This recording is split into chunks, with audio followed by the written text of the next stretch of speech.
check my email.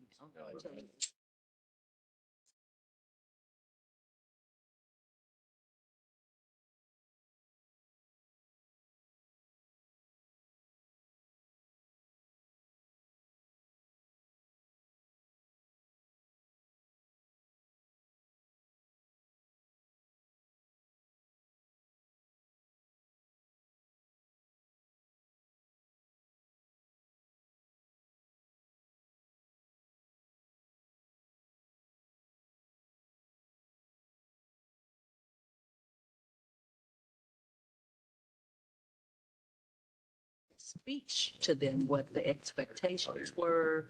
Okay, everyone, we're going to start the March regular public meeting of the LA County Sheriff Civilian Oversight Commission. We have a few ground rules here, but before I get into them, I want to give an overview. We have a big agenda. I hope we're going to get through it.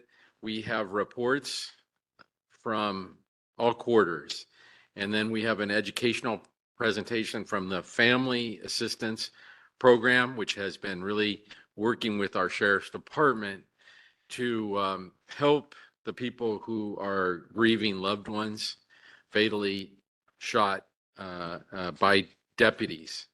And then we have a discussion of our long-term plan and priorities that the whole commission discussed at our last meeting of 2023 down in San Pedro. And then we have an important discussion of the upcoming LASD budget and where the money is being spent and not spent. And finally, our very able executive director has proposed some new ad hoc committees to reflect our changing priorities. So I think we ought to just dive in. The staff tells me I have to go over our public comment rules, and what I'll say is that public comment is just about the most important thing this commission does. And so we welcome people here who want to make a public comment or on the phone. Unfortunately, we have to have a timer to get through the meeting. Our general public comment rule has been 3 minutes.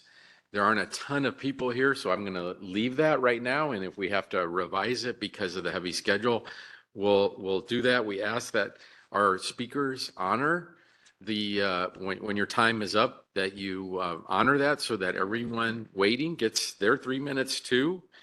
And we have hard-hitting, frank discussions here just about every time we meet. But you know, I hope we show mutual respect. We can say anything to each other if we do it politely and with a good heart and professionally.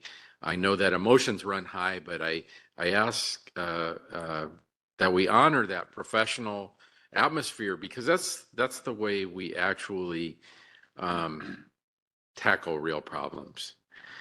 So that I'm not gonna get into stuff about removing people from the meetings. I don't think we've ever had to do that, and I think everyone here understands the rules. So Daniel, I think it's time to call the roll. Sure. Chair Sean Kennedy, Here. Vice Chair Jamon Hicks, Present. Commissioner Robert Bonner, Here. Commissioner Irma Cooper, Present. Commissioner Luis Garcia, Here. Commissioner Patricia Giggins, Commissioner James Harris, Here. Commissioner Hans Johnson, Here. and then I'll be making an announcement in Spanish. Buenos días y bienvenidos. La participación pública en nuestras reuniones es uno de nuestros objetivos principal y le agradecemos sus comentarios en persona y a través de WebEx, por teléfono y por escrito. Habrá una oportunidad para comentarios públicos sobre cada tema de la agenda y al final durante de los comentarios general. Para los temas de la agenda, el Chair Kennedy presentará el tema, se escucharán las presentaciones, Los miembros de la comisión discutirán el tema y después se tomarán los comentarios del público. Si desea comentar en persona, complete una tarjeta de comentario y entréguesela a un miembro personal en la mesa asignada o en el cartel de comentario público. Si está participando por Webex, levante la mano y seleccione la imagen de la mano si quiere comentar. Si llamó por escuchar la reunión, oprima la tecla de la estrella y el número 3 en su teléfono para activar la función de la mano levantada. Les pedimos a todos los participantes que van a comentar que sus comentarios cumplan con el código de conducta de la comisión. Todos los participantes que van a dar un comentario tendrán 3 minutos para comentar, a menos que el Chair Kennedy determine lo contrario en el tiempo asignado. Muchas gracias. I turn it to you, Chair Kennedy. Okay, so we have, last month, January, we had a special hearing on January 12th and our regular meeting on January 18th. And we have minutes from those meetings. Do we have a motion to approve the consent calendar? Yeah, I would move to approve the consent calendar. I'll second. Okay, and any objection? So the consent calendar is approved. And somewhat new, we have public comment now, and I think that's because in the past, the sheriff usually comes for the first hour, and many members of the public wanted a chance or the opportunity for the sheriff to hear what they say. So this is kind of new, and we're trying that. We have no public comment, Chair Kennedy. Okay. We also have family impact remarks, but no one requested to do that, so we don't need any. Well, I guess it says I have to ask for public comment on something that there's no. We have no speaker. public comment, Chair Kennedy. And boy, there's a lot of public comment for non-agenda public comments. No public comment. Okay. Now we go to our various reports. The first is my report. So we have been enforcing subpoenas in our special hearings on deputy gangs.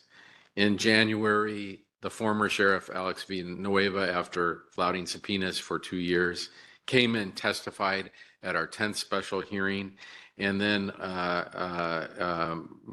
more recently, we have had Timothy Murakami, the former undersheriff, just last week, who disobeyed subpoenas even longer than Mr. Villanueva, finally appeared and testified, admitted that he had a caveman tattoo that he has covered over, and admitted that he has been deliberately avoiding answering questions about his affiliation with that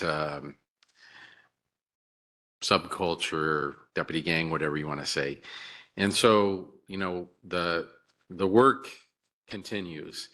We also have a vacant position on this commission, and it's been that way for a while. The next step is for us to have an ad hoc interview panel, schedule interviews for applicants, and the panel will consist of COC commissioners. I don't think justice deputies are on our ad hoc, but we can invite them if that's perceived as important. I think the commission should make sure that this commission retains as much control over our community appointees, and we should really hear from the community and commissioners talking to community members about what would be the best addition to this group. So apparently under this new format, we have to call for public comment on that brief report. Chair Kennedy, Could I there is comment no on the public brief comment. report, though? What's that? I wanted to add something to your brief report. Sure. And that is, and I'm going back to Under Sheriff Murakami's testimony, essentially that there was nothing nefarious about exclusionary deputy cliques that exclude other deputies from participation, that he totally ignored the fact that these exclusionary deputy cliques almost invariably have turned into deputy gangs. I mean, law enforcement gangs within the meaning of the state statute. And it's reflective of an unfortunate culture, not just of Murakami, but Villanueva himself. I mean, that this is somehow that these deputy cliques / gangs, exclusionary subgroups are somehow equivalent to station baseball teams. And this is so, it's as if all the evidence is just being totally ignored within certain elements of the sheriff's department as to the importance of eliminating deputy cliques and gangs. So I just wanted to make that point, and I'll also make the point, sheriff isn't here, but we still don't have a policy in the policy manual of the sheriff's department that prohibits joining and participating, being members of deputy cliques and deputy gangs within the meaning of the state statute of law enforcement gangs. And I lament that. Thank you, Mr. Chair. Thank you, Rob. I think we'll have more to say about that. So if there's no public comment, then we'll go to Charmaine, your report as the executive director. Thank you, Chair Kennedy, and good morning, everyone. My report is kind of long, and I'm looking at the time, but I'll try to make it shorter. We have a lot of activity going on within our office as well as with the commission. So let me just first start off by going over our staffing within our office. So let me just also say welcome to our new Deputy Executive Director, Bakila Ochoa. Bakila, can you? That is Bakila. He is 3 weeks in the position. He brings with him an abundance of experience from his many years at the Anti-Recidivism Coalition. He will support me and the commission in managing the work of the commission and supervising staff. We are excited to have him on board. I'm so thankful. This hire is so important with the restructuring of this commission. And while we filled one position, we still lost 2 of our staff to internal transfers. Our senior paralegal position is vacant, as well as our communications manager position. They are both vacant at this time, and Bakila is working with HR and preparing to fill these vacancies. It is a process that might take some time. We are trying to speed up the process. Oh, I just see Commissioner Patty Giggins just walked in, so I wanted to acknowledge that she arrived. So we are trying our best to fill these positions as soon as possible. We also have some staff that are also taking leave. So with that said, our staff has been reduced. And so please keep that in mind as we are assigning assignments and research to our analysts.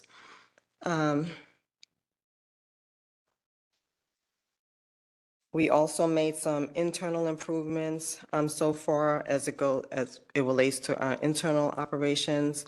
One of them is the memos that go out to the Sheriff's Department. We have a lot of memos that go out to the Sheriff's Department, and I want to also thank LASD for being responsive to those memos.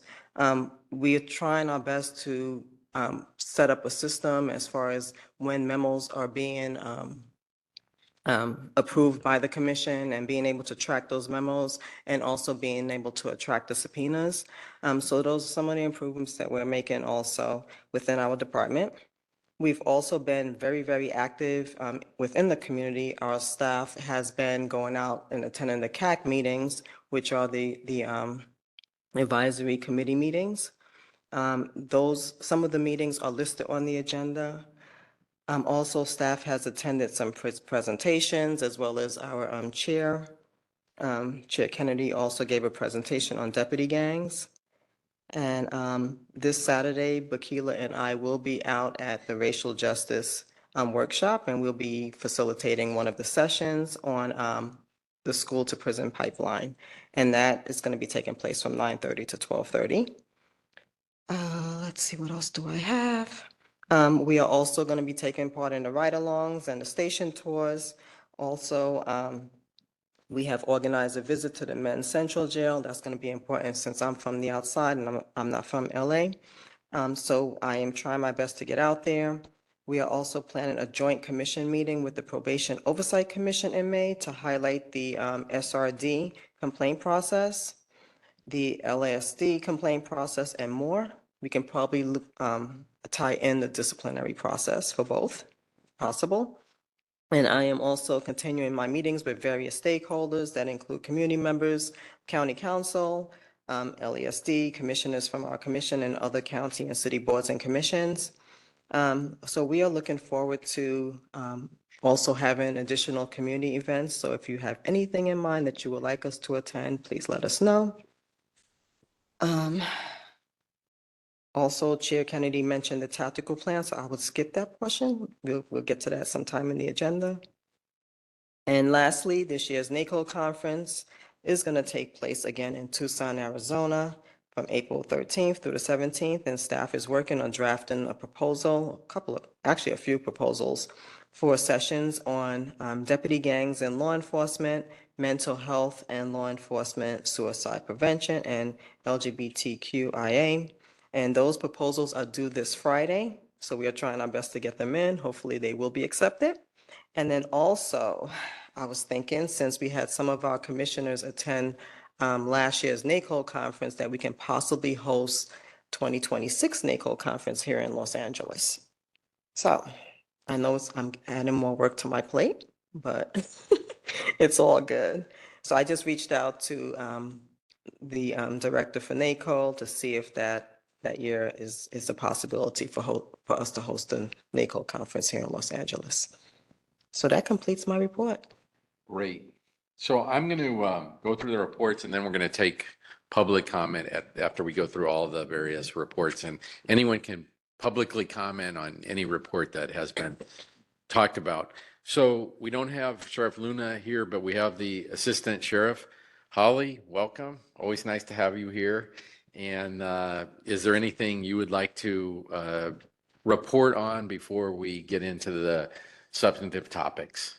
Yeah, first, the sheriff apologizes for not being here. He had it on the schedule for the originally scheduled 21st, but he's out of town on business, and he apologizes for not being here. But since the last COC meeting, he's held meetings with some of the members of the COC to keep in touch and discuss important matters. We also wanted to thank Commissioner Cooper for attending our recent graduation. We all appreciated that attendance. And regarding the department budget process, it is underway, and these matters will be discussed later in today's meeting. And we thank the COC for support for a number of important budget items. Regarding our community engagement, the department held a number of community groups who have a concern about hate crimes, including members of the LGBTQ+ community, Jewish community, and Muslim community. The department now has 2 hate crime coordinators for the department-wide efforts, in addition to the station coordinators to help coordinate and address these issues. We're also restarting our community dialogue meetings series. You might recall that last year we held a number of community dialogue meetings where the US DOJ, Community Relations Service, moderates the conversations between deputies and the community. The first meeting is tonight in Palmdale, and we will be returning for each of the areas we met last year for follow-up discussion. And we have received a great deal of feedback from the community on these meetings, formal, and as you might recall, the COC recommended having these meetings, and they've been well received by the deputies and community as well. So thank you. Thank you, Holly. I'm happy to hear about those meetings, so really appreciate that report. Next report is from the Office of Inspector General. Good morning, Commissioners. Not much to report. I would just like to point out that over the last couple of weeks, we've issued 3 reports, one being our quarterly report with, there's a couple of interesting sections in there. Just I'd like to point everyone to There's a recommendation to disband the Risk Management Bureau. There is a section on the presence of MET teams at crime scenes. And there's also a section regarding a rodent infestation at Men's Central Jail. Another report that we issued was the report card, which consists of all the recommendations that the Office of Inspector General has made over the course of the last 4 years, and the status of implementation by the department. And another report that we issued was the legal compliance as it relates to deputy gangs. That report just went out recently, and it highlights a bunch of different issues that the Office of Inspector General has found in the department's handling of deputy gangs. Thank you. Now we have ad hoc committee reports. So, Rob, you kind of gave us one regarding the ad hoc on deputy gangs, if you want to add anything. No, but at the appropriate time, I don't see the ad hoc committee on the discipline process here, and I do have a report to give on that ad hoc committee. Well, since you got the microphone, go ahead. Why don't you start off? Well, thanks, Sean. The ad hoc committee on discipline process, the discipline process within the Sheriff's Department had its initial organizing meeting on March 5th last week. The ad hoc is made up of me, Mr. Kennedy, Mr. Harris, and Jaman, I think you're on that as well. Yeah. So we met, we had an organizing meeting. The purpose of the ad hoc is to gain, first of all, an understanding of the current discipline process within the Sheriff's Department, to identify any weaknesses there might be with respect to the disciplinary process, and then to recommend reforms to make it more effective, faster, and fairer. So we'll be identifying, first of all, we have asked the Sheriff's Department, I might mention that to you, we have asked to identify somebody that could just give us an overview of the current state of the discipline process. And we were hopeful to have that person next week, by the way, at our next meeting. So I hope we're making progress there, just to sort of start it off as a baseline of where the process is right now.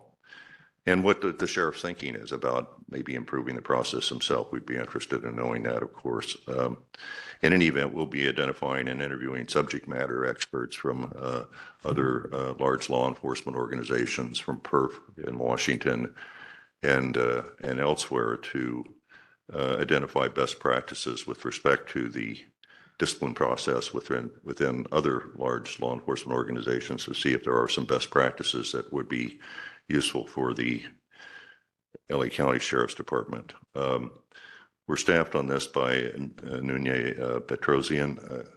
Where's Nunez? There she is, way over there. So I just wanted to invite anybody that's listening, and frankly, from anybody who has any insights into any shortfalls of the current discipline process or how to improve it, we would be happy to have that person provide that information in writing, hopefully, but even if not, to Nunez, and we'll make it part of the record of our proceedings, and perhaps it will be useful guidance to us. In any event, so it's going to be a process. It's going to take several meetings of the ad hoc for certain, getting smart and getting educated, and then drafting a report and recommendations for consideration by the full commission. But that's certainly going to be months out because we want to do this right. Thank you, Chair Kennedy. Sure, thanks, Rob. That ad hoc is so important. I really appreciate you leading the charge. Luis, we're going to hear from the Quality of Life ad hoc.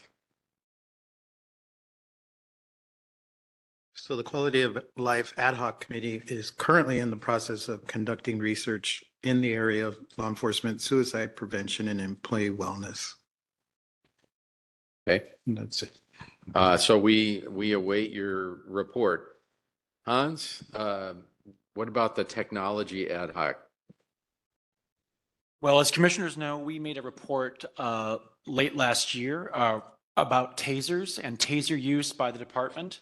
And the Technology Ad Hoc Committee did get a response from the department about how to place on the public website reports about taser use as was recommended in that report. And that is our update. It's good to see the responsiveness of the department to that, and we hope to see further action about that placement on the website and public accessibility. Irma, what about the conditions of confinement ad hoc? Yes, the report, the fourth quarter report is attached to the agenda, and I would encourage people to read it. But I'm sad to report that there has not been much change in the facilities conditions and the sanitation problems. They continue to be the number one issues reported by incarcerated persons. Thank you. The Sybil Brand Commission is really focused on the LA County jails, and each meeting we invite a representative of Sybil Brand to address this commission because we have a lot of the same concerns. Is there anyone from Sybil Brand here or on the line who wants to comment? I don't think there is. Okay. So this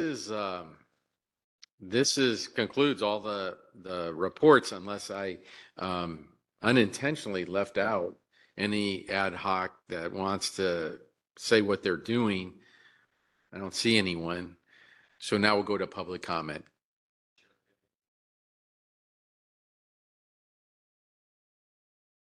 Chair Kennedy, there is no public comment on the item. Okay? Could I just, one comment? Yes. Any commissioners want to? On Sybil Brand, I don't think it's our responsibility, but I'll just make the point again that the Sybil Brand Commission has been around for decades, and it essentially duplicates the mission of the Civilian Oversight Commission. And I just think somebody at some point ought to take a look at whether or not the Sybil Brand Commission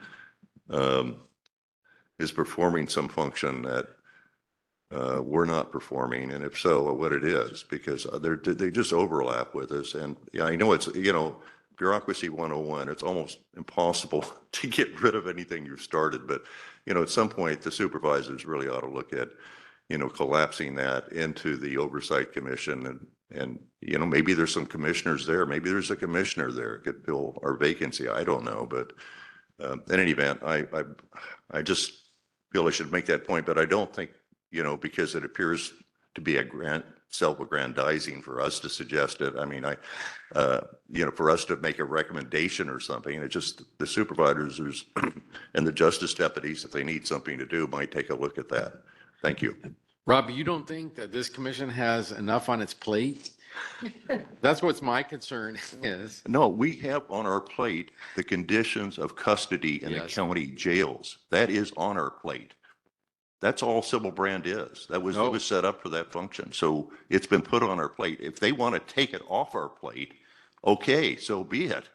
We'll just do patrol. They can do the custody issues. But of course, nobody's going to, that doesn't make sense. It should be one oversight commission because the sheriff's department does both patrol and custody. So, Yes. I mean, it doesn't make sense to separate them out, but they are combined now.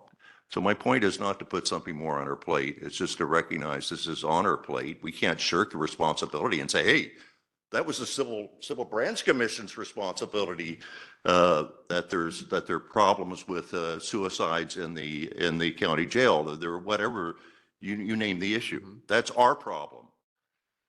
Yeah, Maybe no, their problem too, but why have two people thinking about the same problem? I mean, and the staffing of it and the commissioners and everything else, it's just bad government. So I'm just suggesting a more efficient, good government. And wouldn't it be wonderful if sometime that actually happened within our county? I mean, not to say it doesn't happen, but it's not happening here. They're just ignored. You make a good point, and I see Patty wants, but I do want to say one thing that concerns me, Rob, is that the Sybil Brand commissioners have the authority to do spot inspections without pre-approval to go into the jails, and the sheriff's department does not recognize anyone here as having that authority, I don't think. So that would be something we would need to clarify in the event that what you propose happen. Patty? Yeah, thank you. Just a point of order. Sybil Brand, the volunteers there, we are volunteers. Yeah. They don't have a staff like we have. Right, That's no, part- I know. that is- Yeah. That is, so structurally, when you think about the bad government or bad structure, they don't have the capacity to do what they would like to be doing. So I think it's an issue if we're, yeah, I don't know what the solution is, joining forces, or they get the support that they need to do what they have tried to do over the years. But I think that's an issue.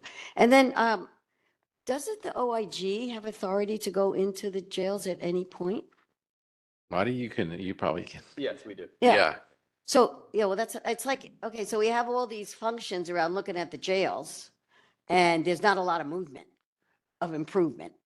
So we got Sybil Brand, we have our connection to it, and then we have a OIG, which has a lot of authority, and they are well resourced to do so. So just bringing that up about, it's kind of sitting there.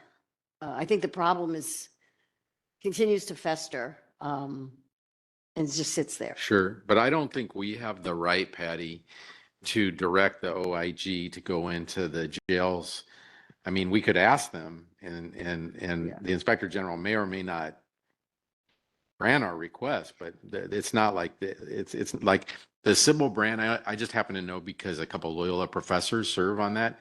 They spend a lot of time showing up in the middle of the night or on different parts of the week, doing spot inspections of facilities all over the county. And it's a real investment of those Oh. volunteers' time. Oh, and I appreciate that, and I know what that means. I'm just saying, but where does it go? That's Yeah, the issue. It's Where- fair. No, it's a fair question. They're committed. And I remember during COVID, we had several reports from the Civil Brand Commission on what was Yes. going on there. And now it's kind of like crickets. I'm not saying it's their fault or anything, but it's the structure isn't really working well. I agree with Rob. It's not working well. And I want to make clear that my remarks are not intended to be critical at all of Sybil Brand. I mean, I'm not being critical of it. This is purely a structural issue that I think should be addressed. I do want to say that the county staff is aware of that concern about overlapping jurisdiction and mandates, and that we were given as commissioners an opportunity to provide feedback about that question last fall and into the winter. And I think the feedback from several commissioners, including this commissioner, was that any reduction of oversight, any reduction of eyes on jails and jail conditions did have some significant perils to it, despite the overlap and the apparent inefficiency with the multiple mandates. And I weighed in strongly about that, given the many issues that we have under wraps and on our plates, that there was a significant danger to doing away with or in any way mitigating or undercutting the unfulfilled promise and unfulfilled mandate and unfulfilled staffing needs of the Civil Brand Commission, that anything that questioned or undercut them or perceived to show them in a peripheral or an ancillary role was unacceptable, and that anything that would move back on recognizing them and their mandate was potentially harmful to our overall work of increasing oversight and accountability for jail conditions. So I understand and share some of those frustrations, but I do think that the Civil Brand Commission is playing a valuable role, and that anything that we can do to provide or encourage greater staffing or resources there is necessary. Josh? Oh, yes, JP. Yeah, I would just like to echo Commissioner Johnson's comments. I couldn't agree more. I do believe that the Civil Brand Commission needs to be restructured. They need to have staff. I think having a commission that is solely and exclusively putting their eyes on the jails is really important. It's a huge piece of the sheriff's business. I'm not saying we should be cut out of that loop. That's not what I'm saying at all. I think they should report back to us on what they're seeing. But I think the best way to attack this is they need to have staff. They never have had staff. The world has changed. They haven't kept up with that change, not the commissioners themselves, but just the county in how they look at what the Sybil Brand Institute is tasked with doing. So I agree with Commissioner Johnson. I think our best efforts would be to put pressure on the Board of Supervisors to look at the structure of Sybil Brand Commission, give them staff so they can do more to be the eyes and ears of our commission in the jails and report back to us and coordinate their activities with the Inspector General's office. I know Inspector General's office has dedicated staff that is making inspections of the jails. I've accompanied them on many occasions, as has Commissioner Johnson, and I think Commissioner Garcia also. So I think, again, the focus should be on a restructuring of the Sybil Brand Commission to give them staff and then a coordination of their activities with OIG, not to take our responsibility away, but then they report to us on what they're seeing on the ground in the jails. Sheriff Kennedy. Yes, Irma. I agree with just about all the comments made, but my concern is we have 3 agencies that are looking at the conditions of the jails, and we still have the same conditions. Where are these reports going? What action is being taken?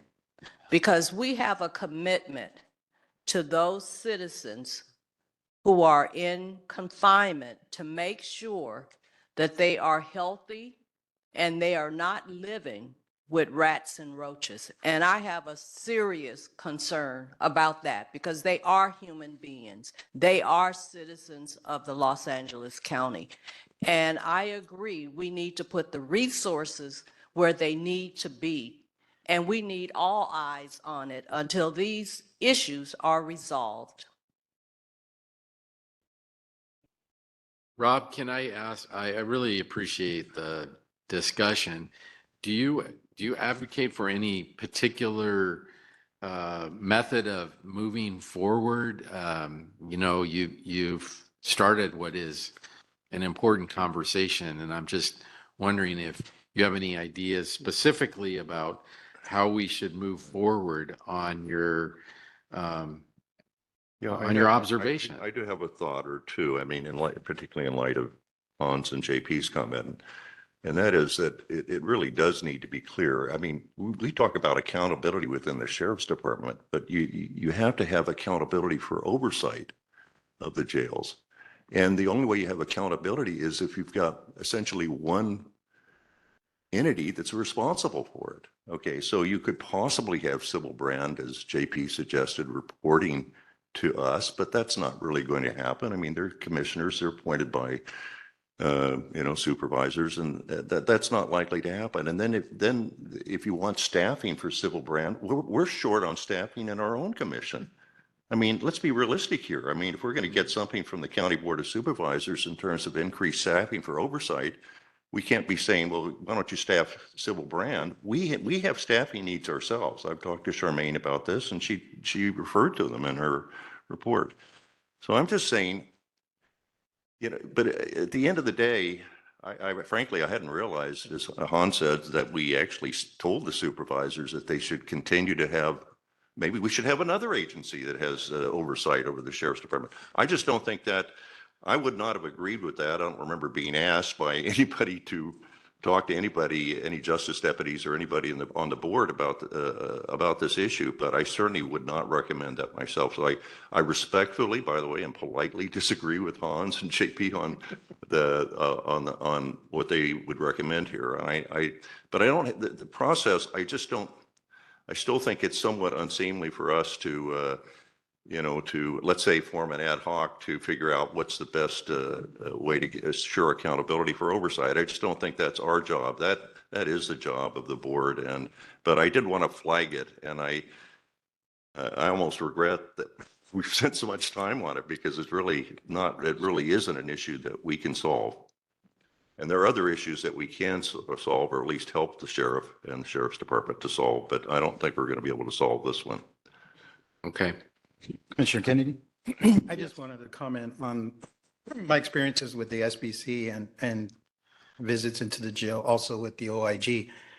And having participated last year with the former COC staff on the monthly calls with the SBC commissioners and OIG representative, we all know that the commission really lacks any kind of teeth to do anything. And that's more of a systemic historical county issue. You know, they do their work, they do their inspections, and I believe in one of their reports, they commented how there's really no, substance to their recommendations or any, like anything achieved, any accountability. And I've seen, in the jail visits with the OIG, it's like people listen when they're involved. And one of the things I think, there is that discussion of this SBC being sunsetted. Right now it seems like there's just like a duplication of oversight. And the oversight committee that has, I guess the influence is this commission. And that's where I think SBC has been really trying to have some restructuring done so they can be heard and things could be addressed in their reports. So it feels like they're not just going through the motions. So I think that's something that, needs to be looked at.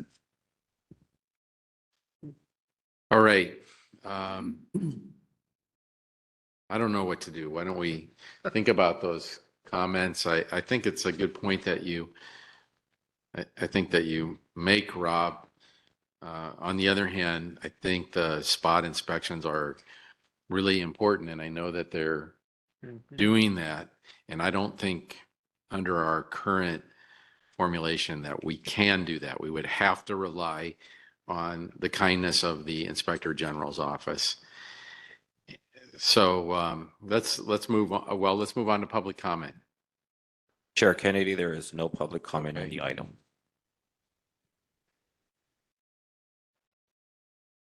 We have someone who.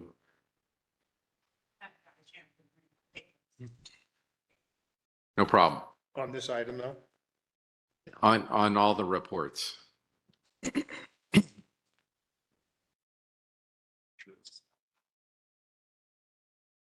Selena Coleman is going to make a public comment. Go ahead.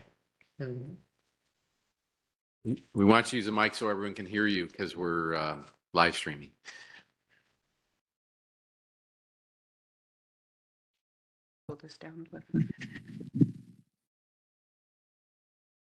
First of all, I want to thank everybody here at the commission. I just want to give you guys my background. My name is Selena Coleman. I'm an LA County employee. I work for social services. I've been with social services for 24 years. I've also been a union steward of SEIU 721 since they existed, meaning I was a delegate of 660, which is a union organization only for Los Angeles County. I was a delegate. I stood on a stage to make SEIU 721 happen. With that said, I am here. I got brought into y'all DOJ stuff because Leroy Browning, who is the father of my oldest two grandsons, one is 10 and now 14, was killed by the police. The system don't work, and we know the system don't work. And I say that because as I sit on these commissions and I try to make things happen for LA County, the harassment from my family has been so deep that I currently live in Kern County. My daughter, her name is Sky, who was the spouse of Mr. Browning. In 2023, she was arrested for filming the police, was held in custody of LA County for 14 days while they played with her paperwork. She got arrested in Santa Clarita. She was supposed to go to court in Lancaster. They sent her to Linwood Jail, and we're on year 8. We're still dealing with mental health issues because my grandsons lost both their parents for the first 5 years. And every time I made a phone call, I identified myself. My name is Selena Coleman. I work for LA County Department of Social Services. My daughter is in custody and I need assistance. With that said, I would like you guys to extend me a minute so I can continue. Thank you. With that said, when I'm dealing with an officer, my daughter is not compliant, all this nonsense. When I'm dealing with other staff within the jail, she's cooperative. I don't know why she's not getting her COVID test, just the systematic games that our department plays, or the county. I say our department because I'm invested in LA County. I'm here 24 years, a union steward for 22 years. March 11th, 2022, I almost died. I almost died because of healthcare system. And I say this to you because it all ties together. On March 10th, 2022, I spent all day at Kaiser Urgent Care for them to give me a shot of pain medication and send me home like I'm an addict. That morning I woke up, I was no good. I was in pain. I asked my husband to call 911. He called the 911. He had to put me in the car. We had to meet the ambulance at the fire station. Thank God I live in Kern County because they took me to Tehachapi. If they would have took me to Antelope Valley, I would have died in the waiting room. And so I'm here today for you guys to understand. This is a bigger problem. I'm born and raised in LA County. I had my first daughter at 13. I had my second daughter at 17. She is an artist, and she is also the person who's been impacted the most by Leroy's police killing. She took it to civil trial. If we made it to civil trial, that means the police officers did something wrong. And so I just say to you, even in Antelope Valley, I attended a meeting last night. How can you really try to bring community together when we have a problem with the disrespect and treatment of Black people, period, in Antelope Valley, and not one Black officer shows up at this meeting for the community? And then they get up there and they play like our unions is something separate when they're not. The union is elected members of whatever law enforcement, social service, whatever, right? And those are members that are actually do the job. And so why wouldn't they want something better for our community? This is a human rights issue. Mental health in LA County is a pandemic. So every officer should have mental health training.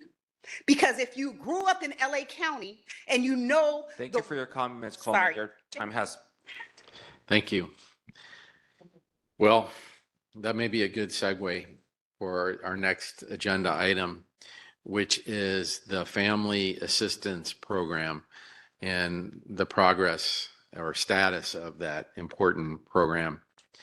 And so we have some speakers here today. We have Kelly Fisher, the Deputy Director of the Office of Violence Prevention, and Linda Reina, a clinical social worker with OVP, to speak on family assistance program issues. I understand you have a PowerPoint. We also have a member of the department here, Lieutenant Art Spencer from the Homicide Bureau, to speak about the implementation of our family assistance program recommendations. But we'll start off with Kelly and Linda. Before we move on, I do just want to note that Ms. Coleman is a repeat witness at our meetings.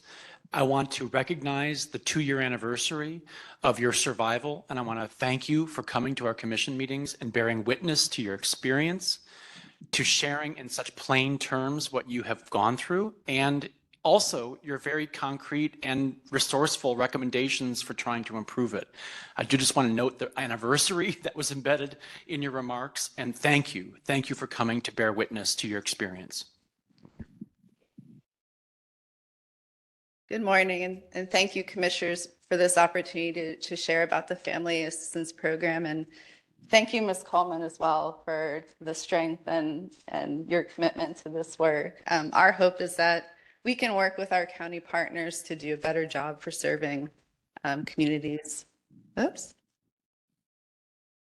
So I'm going to talk a little bit about what our Office of Violence Prevention is. I'm going to be very brief, give an update on our progress with the transition of the Family Assistance Program, and talk specifically to the recommendations that your commission shared in the 2018 report that led to the establishment of this initiative. Our office is a fairly new office in the county. We were established by the Board of Supervisors in 2019 to strengthen collaboration across all county departments and initiative to achieve a violence-free LA County. And we work with many different county departments to support this work and a survivor-led community partnership council.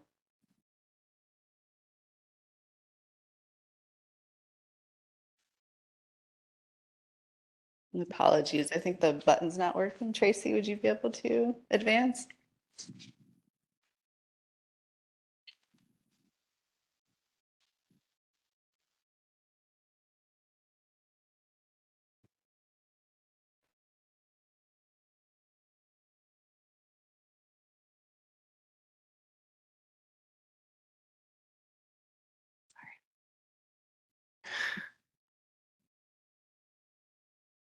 Apologies for the technical difficulties. Thank you so much. So this is a summary of what we do. We have regional violence prevention coalitions in the county to help strengthen collaboration and make sure our work is community-led. We're working to create transparency around data on the circumstances and impact of violence that can support all of us to do a better job for LA County residents. We implement the Trauma Prevention Initiative, which is the community-driven public safety strategy that invests in grassroots-led intervention work in the community and also in hospitals and creates community action for peace networks. We have a new crisis response pilot that is rolling out in the 2nd District communities of South LA that has a peer community-driven approach to support healing for individuals and communities impacted by multiple forms of violence. One of our priorities in our office is to integrate healing and trauma-informed systems change in everything that we do, both in how we work as a team in our office, how we work with community, and providing these tools to other county departments so that they can do no harm and better support the community.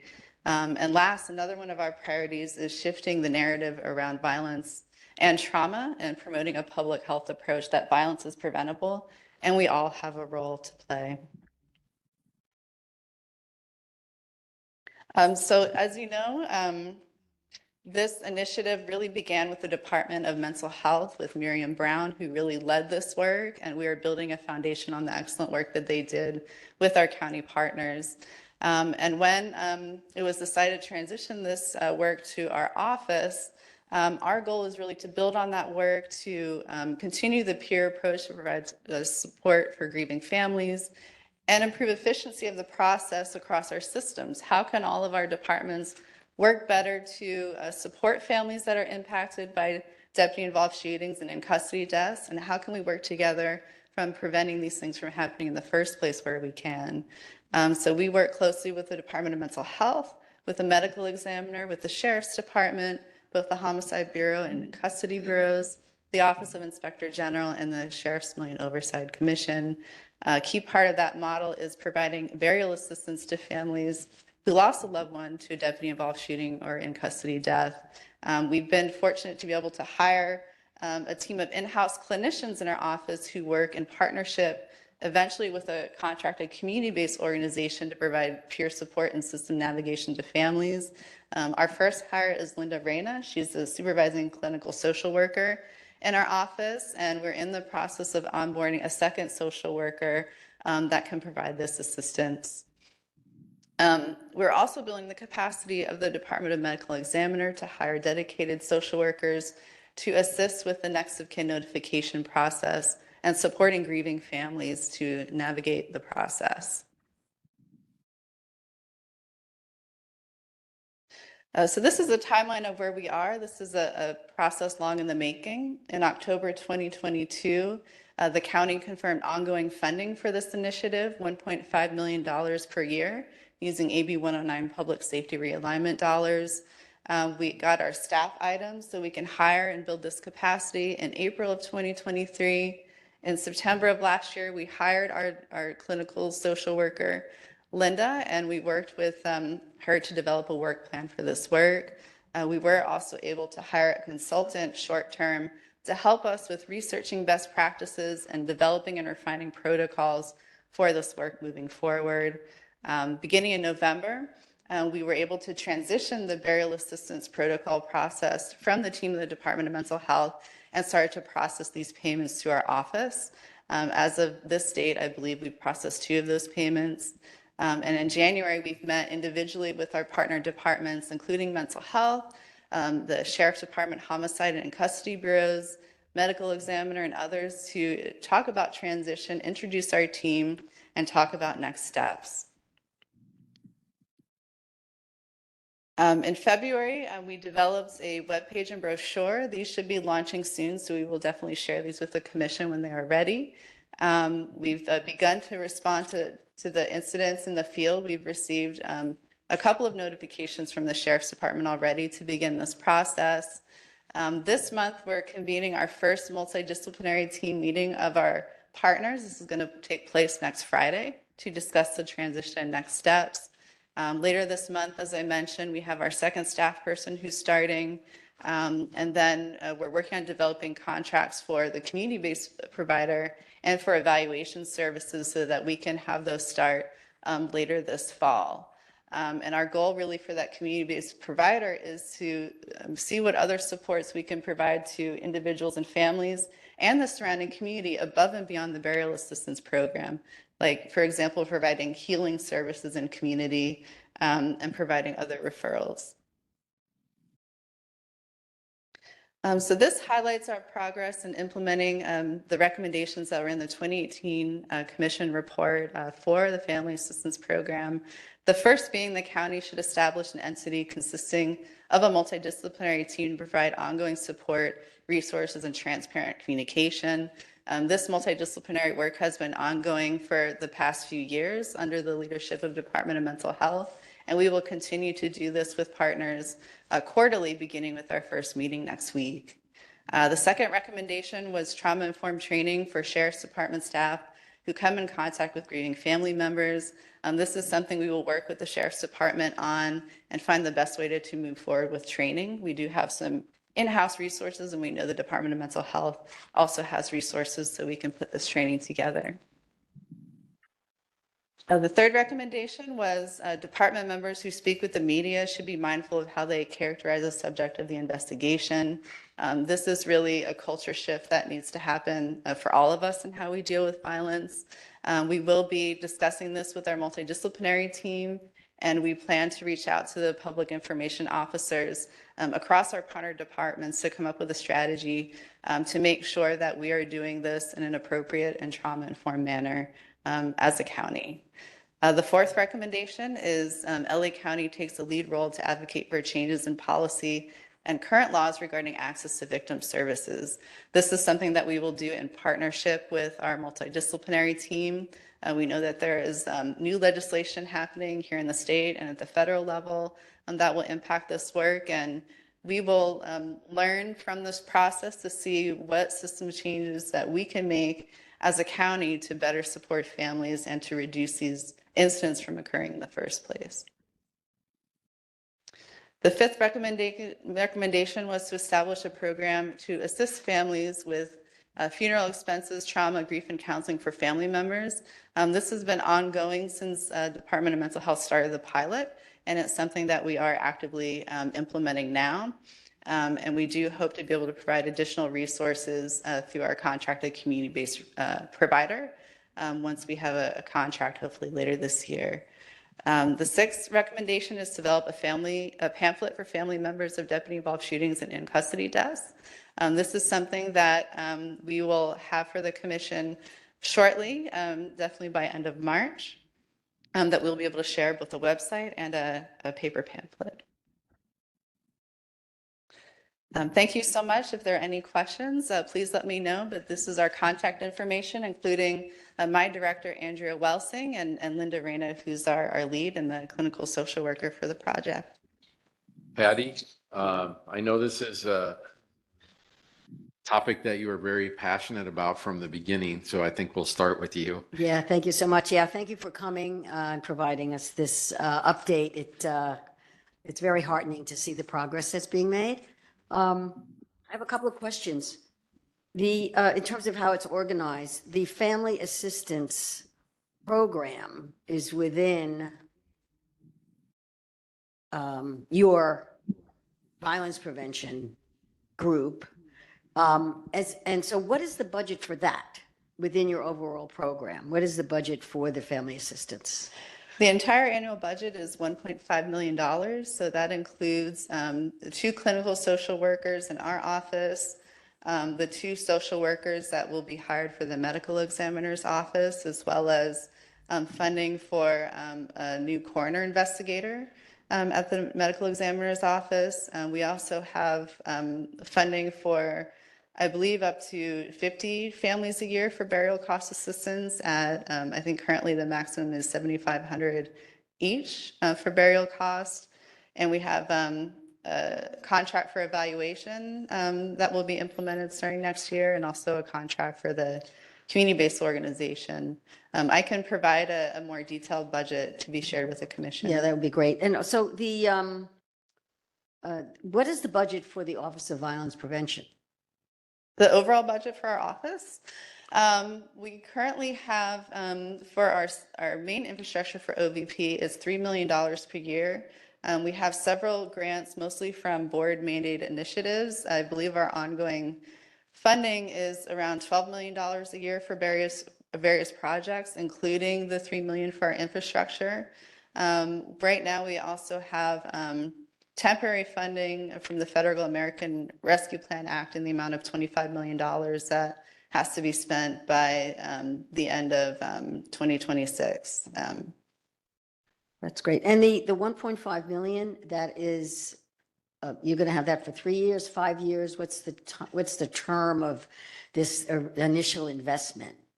Unfortunately, it's ongoing funding. It is. We got the notification in October that it is ongoing funding that renews annually, which is fantastic. That's great. And I understand your plan is to provide the funeral support services, pay for the funerals for up to 50 families? Yes, And that's over the course of, what's the prediction of that? That's per year, and that's a really conservative estimate. Looking at past years, we know that the cases have declined somewhat. So, as the funding is not needed, we could move it into other line items, for example, more community outreach or other things that our team or the community identifies as a need. And how many families have you provided those services for up to now? I don't have the numbers from when DMH started, but so far our team has worked with 2 families. I believe we're still in the process of working with the Sheriff's Department to identify the next of kin, but they have notified us and we've begun working with them. Right. Well, how are you finding the connection? Because, in our experience when we launched it, years ago, the trust among the families, even though, of course, they needed help, but there was that, a lot of mistrust. Do you feel that's starting to improve with all these different facets that you have that are community connected? That's our hope. And, as public health, we have to do a lot of work to build trust in community as well. And especially as a new entity leading this initiative, we'll have to do our trust building as well. And, we know that one of the reasons we designed it to have a community-based partner is to help have a more trusting communication with communities. So it's not county coming to them for, harm that has been caused by the county, because I know when we go into community, even as public health, we carry the weight of all harms the county has ever done to community when we go in a room, and we have a lot of work to repair that trust. So I expect we will continue to have to work to build that trust, and having that community-based provider we're hoping will make it easier for families to Yeah. accept service. What are you looking for in that community-based provider? Since the county's large, how are you envisioning that role? Yeah, that's definitely a tough role to fill for a county as large and diverse as this one. We definitely want an organization that has experience working with community members that have been impacted by deputy-involved shootings, that have trust of community, that employ a peer approach that is trauma-informed, and also have experience working with systems, and that have experience sitting at a table with different county departments and working with the sheriff's department to problem solve issues. Okay. Well, thank you so much. I look forward to hearing more. I hope you'll come back and continue to keep us posted on the progress, and congratulations on having ongoing funding. That's a big miracle to make happen. Yes, thank you so much. Patty, we have come afar. We've come some ways from the beginning on this issue. And I appreciate your advocacy on behalf of it. Other commissioner?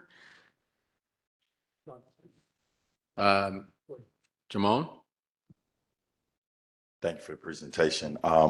Is there any discussion about ensuring that the parents and the loved ones find out from the county if there's a death or a deputy involved shooting prior to it being released in the media? That's an important issue, and it's something that we will work with the sheriff's department and the medical examiner on as we work on these cases, because we definitely want to make sure that families are informed first and aren't re-traumatized by hearing it out in the media.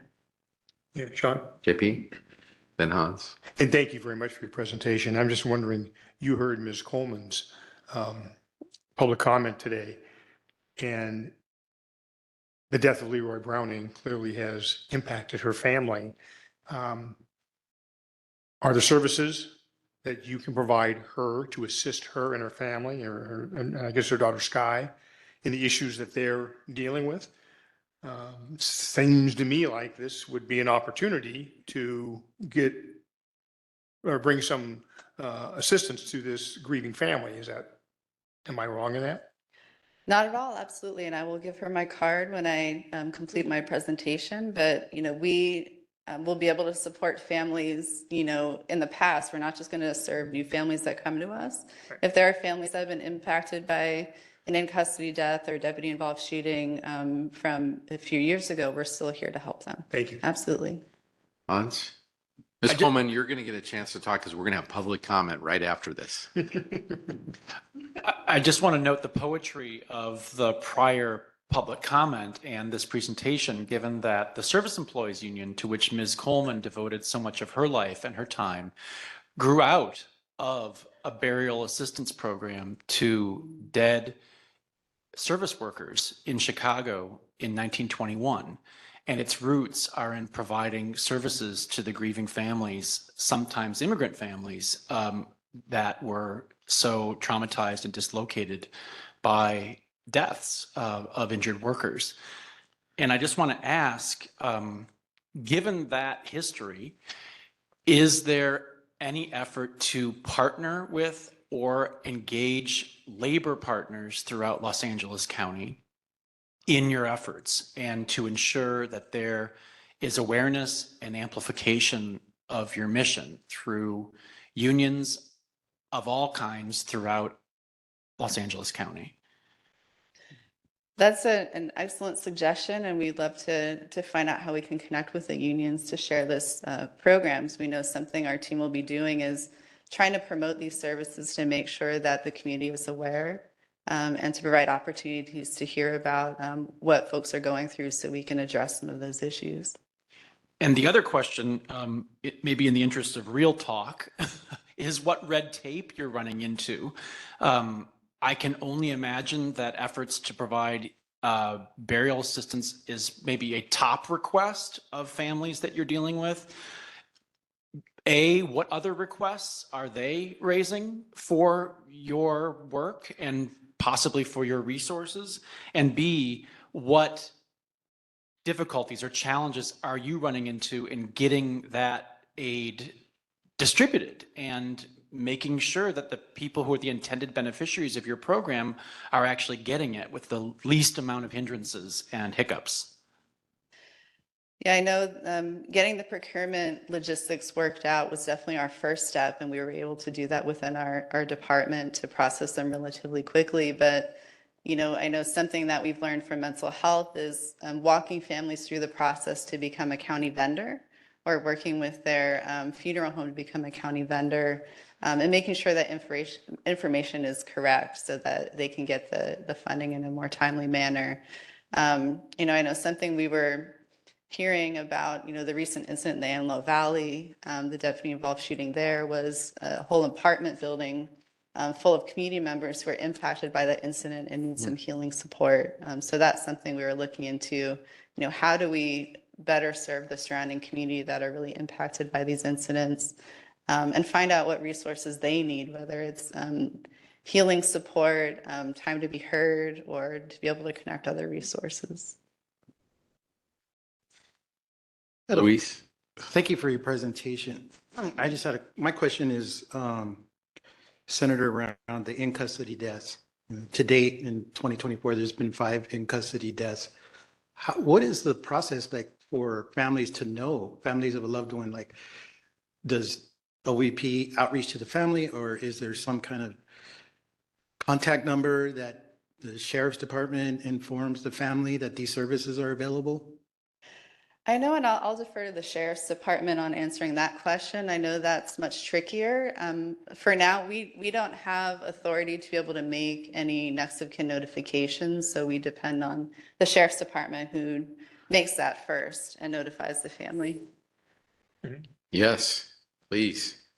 Good morning, Commissioners. My name is Art Spencer. I'm a lieutenant with the LA County Sheriff's Homicide Bureau. And to answer your question, sir, whenever a Homicide Bureau responds to an inmate death or a fatal deputy-involved shooting, the lieutenant, along with the investigators, make it a priority to identify the next of kin of the decedent. Upon receiving that information, the lieutenant assigned to the case makes an immediate notification to the Office of Violence Prevention and provides them with the next of kin information so that the families can get provided with the services that they render. And typically that's done within hours of responding to the scene and conducting the initial investigation. If for some reason that information is not readily available, the initial or the preliminary notification is made to the Office of Violence Prevention to make them aware of the incident. And we also follow up with them and keep them up to date with the progress of obtaining that information for next of kin. Okay, thank you. Patty? Sean? Just to, I'll I'm sorry. Okay, go ahead. Patty? okay, just a quick follow-up on that. I know that in the past, I don't know if there's been an improvement, but actually finding the next of kin is an issue, from what I remember when we began this program. Is that still the case, or has the facility to, have the most up-to-date information more available to the sheriff's department?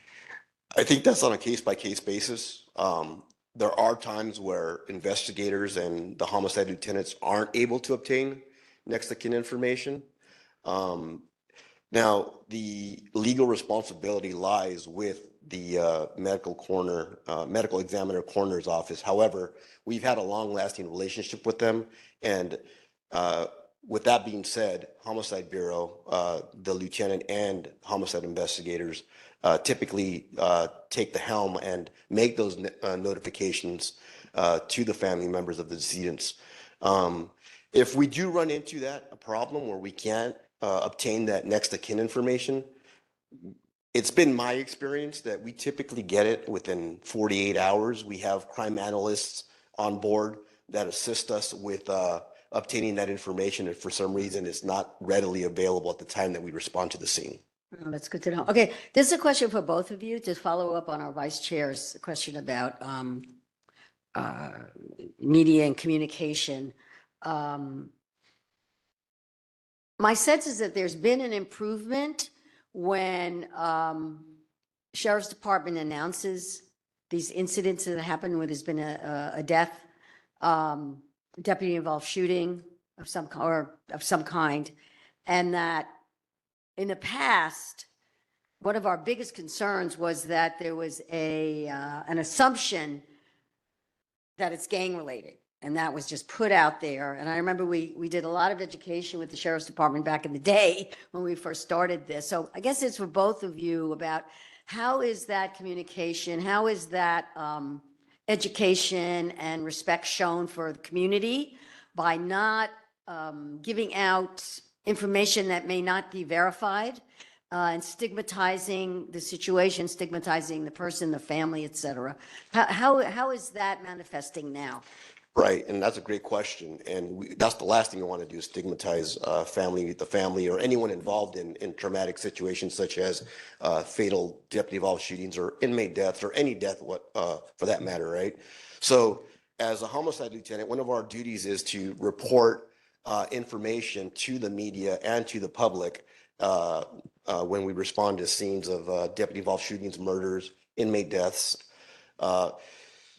Typically, or not typically, what we tend to do is when we respond to those scenes, we gather information and understand that the investigation it's usually in its preliminary stages. So the information that we collect and then eventually distribute out to the media or to the public, we're very careful and we craft our words and choose our words wisely, and looked at it from an objective standpoint so that we don't taint the investigation, or in the case of to repeat what you said, stigmatize family members. We're very careful with the choice of words, and provide a very neutral statement out to the media or to the public so that we don't hinder the investigation, and show compassion and empathy to the family members and those involved in traumatic events such as deputy-involved shootings or murders, inmate deaths. So JP and then Irma, you had a question too, right? Yeah. Just real quickly, I understand that Homicide Bureau gets information once they have the next of kin identified, and you hand that off to the Office of Violence Prevention. I know that many times family members are not interested in taking advantage of those services, at least initially. They may change their mind later. What I'm concerned about is there some way to close that loop so we know that the information you provided to Office of Violence Prevention, that they in fact did make a contact? So we know that happened, and we don't come back later on and go, well, we gave them the name and number, but something happened and they were never contacted. Is there some mechanism in place to close that loop so homicide can say, or the coroner's office can say, yeah, we did hand it off, and yes, there is evidence that they tried to contact them, and however they do that? And that's a great question. And what we do in order to ensure that the resources that are available to the public, specifically family members of the decedent, what we do is we notify the Office of Victim Prevention in this case. Prior to it was Deputy Director Miriam Brown, right? And I believe, and I don't want to speak on their behalf, but I believe what the Office of Victim Prevention does is they eventually reach out to the family members of those decedents, but because we provided them with that information within hours of responding to the scene. Yeah, And I'll let, my real question is, how do we know that happened? Yeah. Sure, I can answer that. As part of our evaluation, we're going to be looking at not just what services were provided to families, but each contact. When were we notified? When did we follow up? What was the response? What was the subsequent follow-up? When did the medical examiner interact with them, et cetera? So we want to track every point of that process, and we also want to leave the door open to families who may not have been willing to accept services at first, but down the road, even a couple of years later, might be interested in some kind of services. So we can track all of that. Okay, thank you. Irma? Yes, Kelly, I had a question about your outreach. It seems like, your presentation was excellent, but if people don't know about it, what good is it? I know you said you had a community partner working with you, but how are you directly reaching impacted communities? For example, like Lancaster, are you going to the churches where most of the impact people attend? Or, I mean, just how are you providing the information to those communities that are impacted the most with that information? Yes, and we've been, looking at the data of past incidents. I know Antelope Valley, South LA, and I believe East LA region have a lot of incidents. And our office does have other initiatives in those areas where we have community stakeholder networks we can tap into. We have community organizations and faith partners that we can tap into outreach to families. We also have our team, and I wanted to take a moment to allow Linda to introduce herself. Linda, if you want to come up and introduce yourself to the commission. I know once we have our materials, something that her and her team are planning, in addition to our eventual community partner, is to do the outreach you're talking about. Yes, good morning. Yes, my name is Linda Reyna, licensed clinical social worker, and I am leading this our family assistance program. So I'm very honored, I want to say, for the Office of Violence Prevention to give me an opportunity to do that. I have a lot of experience, wealth of experience, really dealing with a lot of families that have been impacted by violence.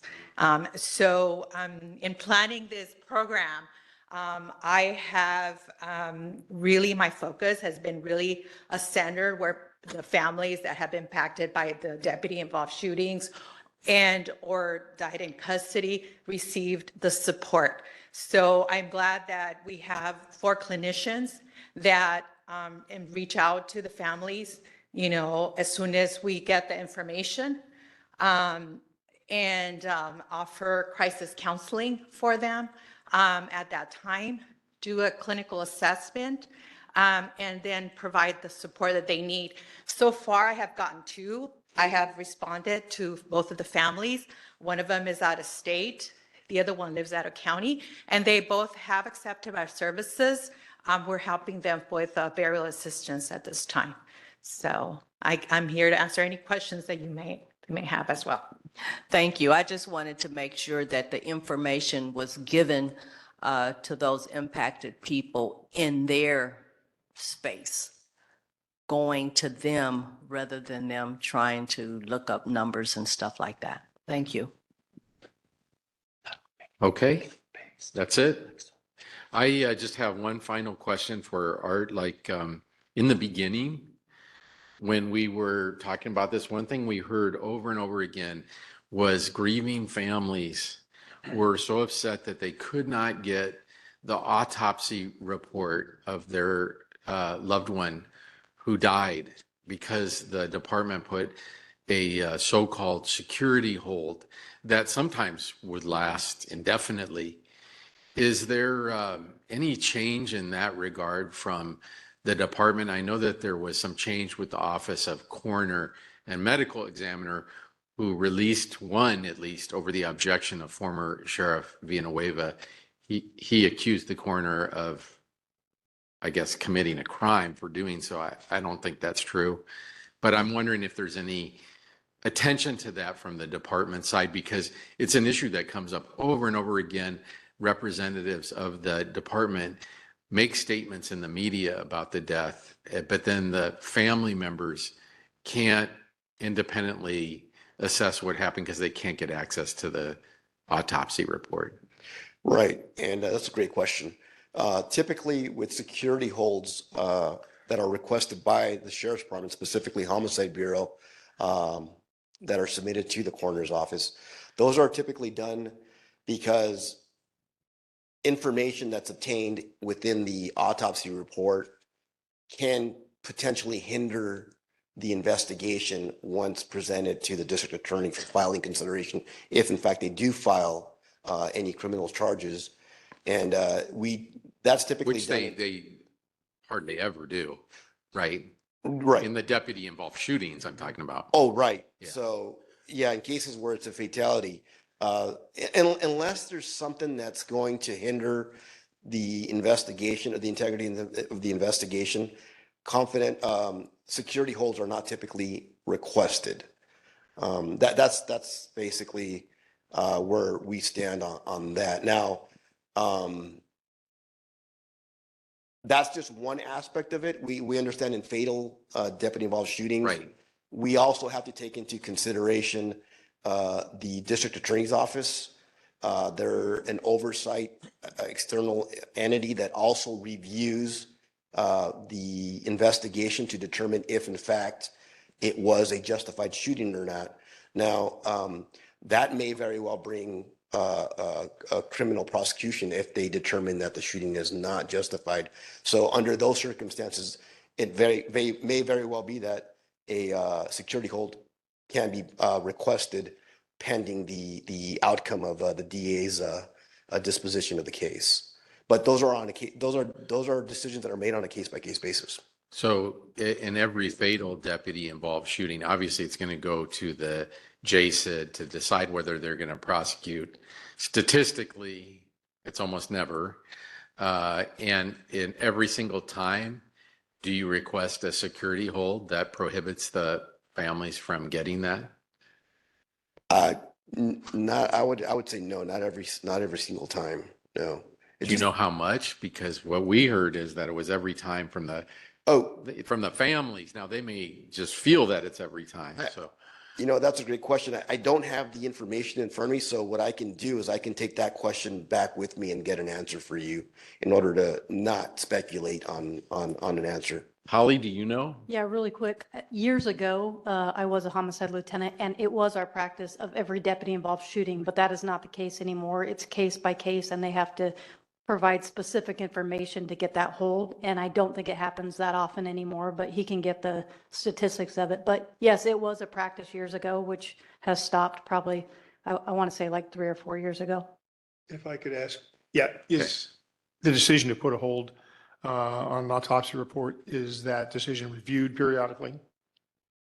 In other words, as the investigation proceeds, is it good for 30 days? Then you look at it again and say, okay, we're going to up it for another 30 days, or is there? Yeah, and it used to be just a homicide investigator, and now it goes through the lieutenant and the captain and the chain of command. So they are routinely Correct. reviewed. Do you know what the timeline is? I don't. Okay, but We they are can get that routinely up. reviewed. Right. Okay, thank you.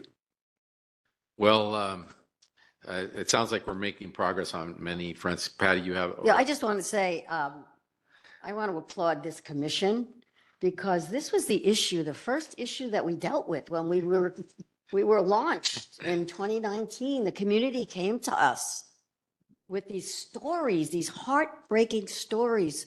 And I remember meeting with some of the oversight staff with these families and hearing their stories, and the kids, the children, how lost they were.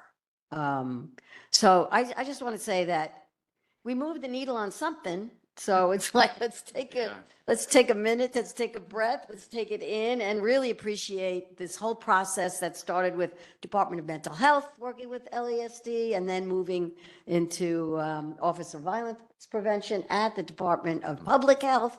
And I think it's in the right spot for this. And I just want to say that we worked hard on this, all of us, and we can move the needle as long as we keep at it. I just want to make a small point and then a comment. First of all, Patty said, she said 2019. Actually, we started in January 2017, and we started with this issue and a couple of others. But so that's just one date correction. But also, we're patting ourselves on the back. The former chair here, Ms. Giggins, deserves a tremendous amount of credit for pushing the family assistance program through. So I want to recognize that. And lastly, I just want to say that we are having impact, because basically what we were suggesting with respect to the coroner reports was that there be more review and that there be some policy guidance given to homicide and the chain of command there as to when it's appropriate to have a hold, and that be reviewed periodically as to when that hold could be released. And apparently that's what's happening. So at least that's the report. And I think that was again, consistent with the recommendations of this commission.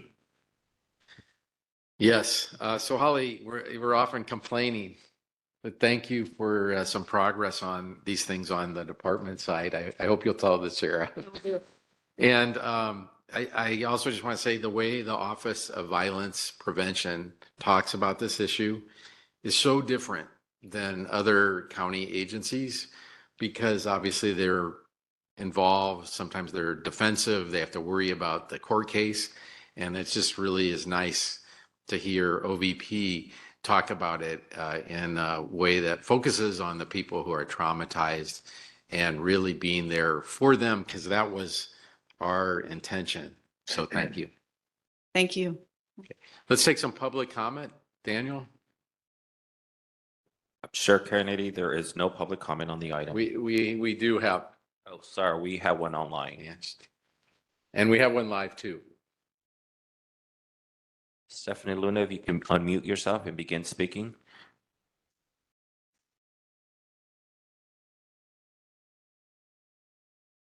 Stephanie Luna, you've been unmuted. You begin speaking.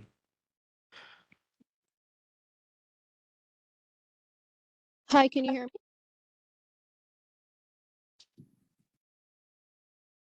We can hear you.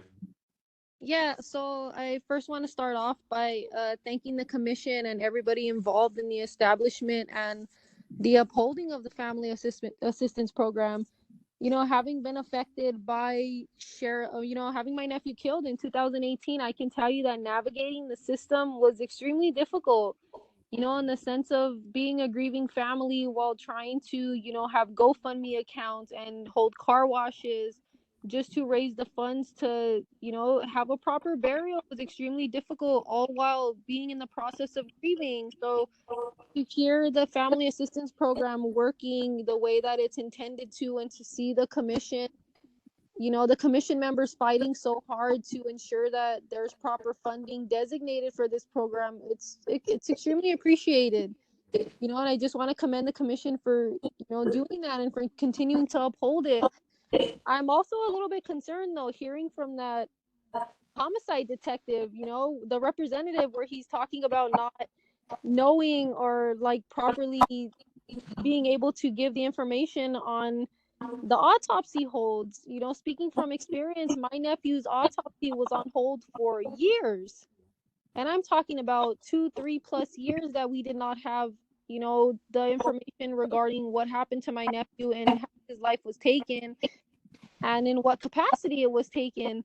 We ended up having our autopsy leaked to us, which, I mean, that's extremely unfair, and speaking to a lot of other families, it's a similar instance. I know families that still don't have access to their autopsy reports, and a lot of these families are in pending litigation. A lot of them are not in pending litigation. So I'm sure I'm not the only one that's curious to see the documentation that that homicide representative will have to offer with regards and with respect to why autopsy cases have, security holds that are lasting years.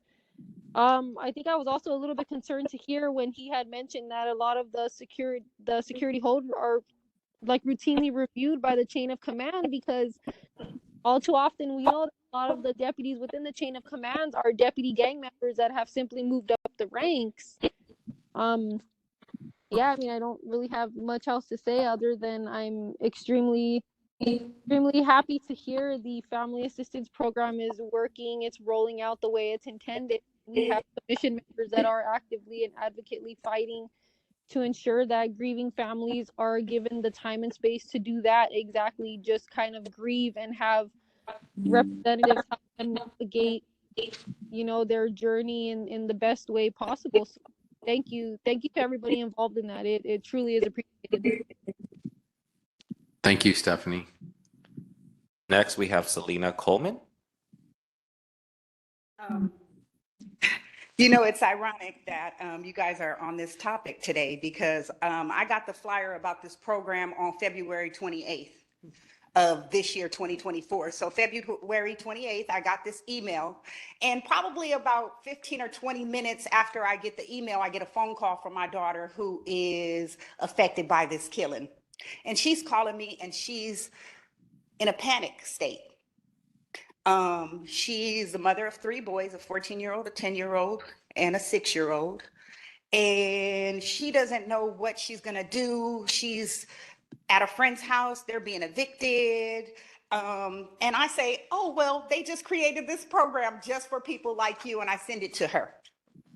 So the text message I got on the 29th was, that program, that police killing people, I don't qualify for the program. It didn't exist in 2015. I spoke to supervisor of the program, Linda Reyna, and so it's not working.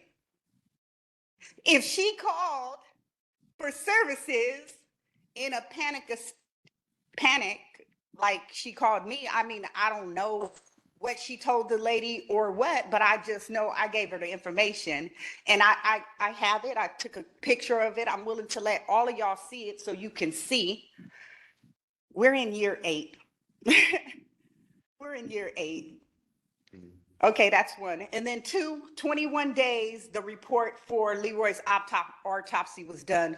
We didn't get the hold lifted for 3 years. And I'm sure it had to do with our attorney, because we're pushing court and trying to get it in court to get the hold lifted. And then also, the Sheriff's Department has an excellent special alert request program, but it's no good if we can't utilize it for homeless people, because most of the people with mental illness are homeless because of something. They created a artistry program, apartment building for my daughter. She got called twice, can't qualify because her FICO score. How are you gonna raise your FICO score when you're homeless, you don't have no income, your world around you is crashing? So please, let's create policy that's gonna work for the people that need it and not the people that already got big pockets. Thank you. Could you, Tracy, could we get a copy of what Selena's talking about, where her daughter was turned down based on timing? Because it sounds the opposite of what we heard. Yeah. Sure. Yeah, sure. I was not contacted. I didn't speak to anyone regarding this. Okay. I know that I had a conversation with the representative from the Department of Mental Health, and she informed me about something that had happened, an incident that would happen. And what I asked her was, and this had happened in 2015, I believe, had been several years. And then, and I said, you know what, we may take a look at it. Can you transfer over that information? So that's as far as I know. I haven't heard it. Well, maybe we can take a second look, because it sounds like you're not overwhelmed with cases yet. You will be. And, that kind of grief, it goes on for years, in my opinion. Yeah, so that I am sorry that I've not spoken to anyone related to the family. That information that I have was from DMH about a case, but I didn't know anything else about it. Great. So. Well, maybe we can cut through that. So thanks. And Tracy, maybe you can get the email that's being talked about, or that. Okay. So we're gonna, is that it on public comment? That concludes our public comment on this item. We have goals for the upcoming year. Charmaine calls it a tactical plan. Sounds so militaristic. I mean, so I'm going to just call it a plan, and a strategic plan. Okay, so Charmaine, what do we need to do? Approve the strategic plan. Okay. Discussion. Okay, so we have the plan. This is born of our own comments at our end of the year meeting, and we need to approve it. But before we do that, we wanted to hear from commissioners if they had any comments, or any members of the public, if there's public comment on this plan for the next year of how this commission is going to keep moving forward despite all the obstacles that we face. Rob. Yeah, I have one sort of broad comment, and I've made this before too many times, let me know, but just looking at goal one, which is our role in making policy recommendations, and having to do with the elimination of deputy gangs / cliques and so forth. And I'm going to just look at the first and the fourth. The problem I have with the performance indicators are their inputs. How many meetings did we have? Well, we had 3 meetings and we performed a metric. Well, you have performed a metric, but that's not a meaningful metric really when you get down to it. And what's lacking here, I think in other categories as well, what's lacking is, we should be measuring outcomes, results. And if we don't do that, then, the important results. So let me just give you an example. I mean, what I would add to number one would be one of the targeted, the performance indicators and targeted outcomes would be reduction in the number of deputy gangs within the sheriff's department and the reduction in the number of deputies that belong or associate or are members of deputy gangs. That should be an explicit goal. I mean, that's, in fact, if we don't achieve that goal, it doesn't, the other metrics, really, the inputs that we had 8 meetings or what have you, are really pretty meaningless. And the same, I would say, with respect to category 4, which is the use of lethal force. I mean, the ultimate, the goal, the outcome we want is a reduction in the number of deaths by use of lethal force by deputies. Justified or unjustified, by the way. We'd just like to see that number go down.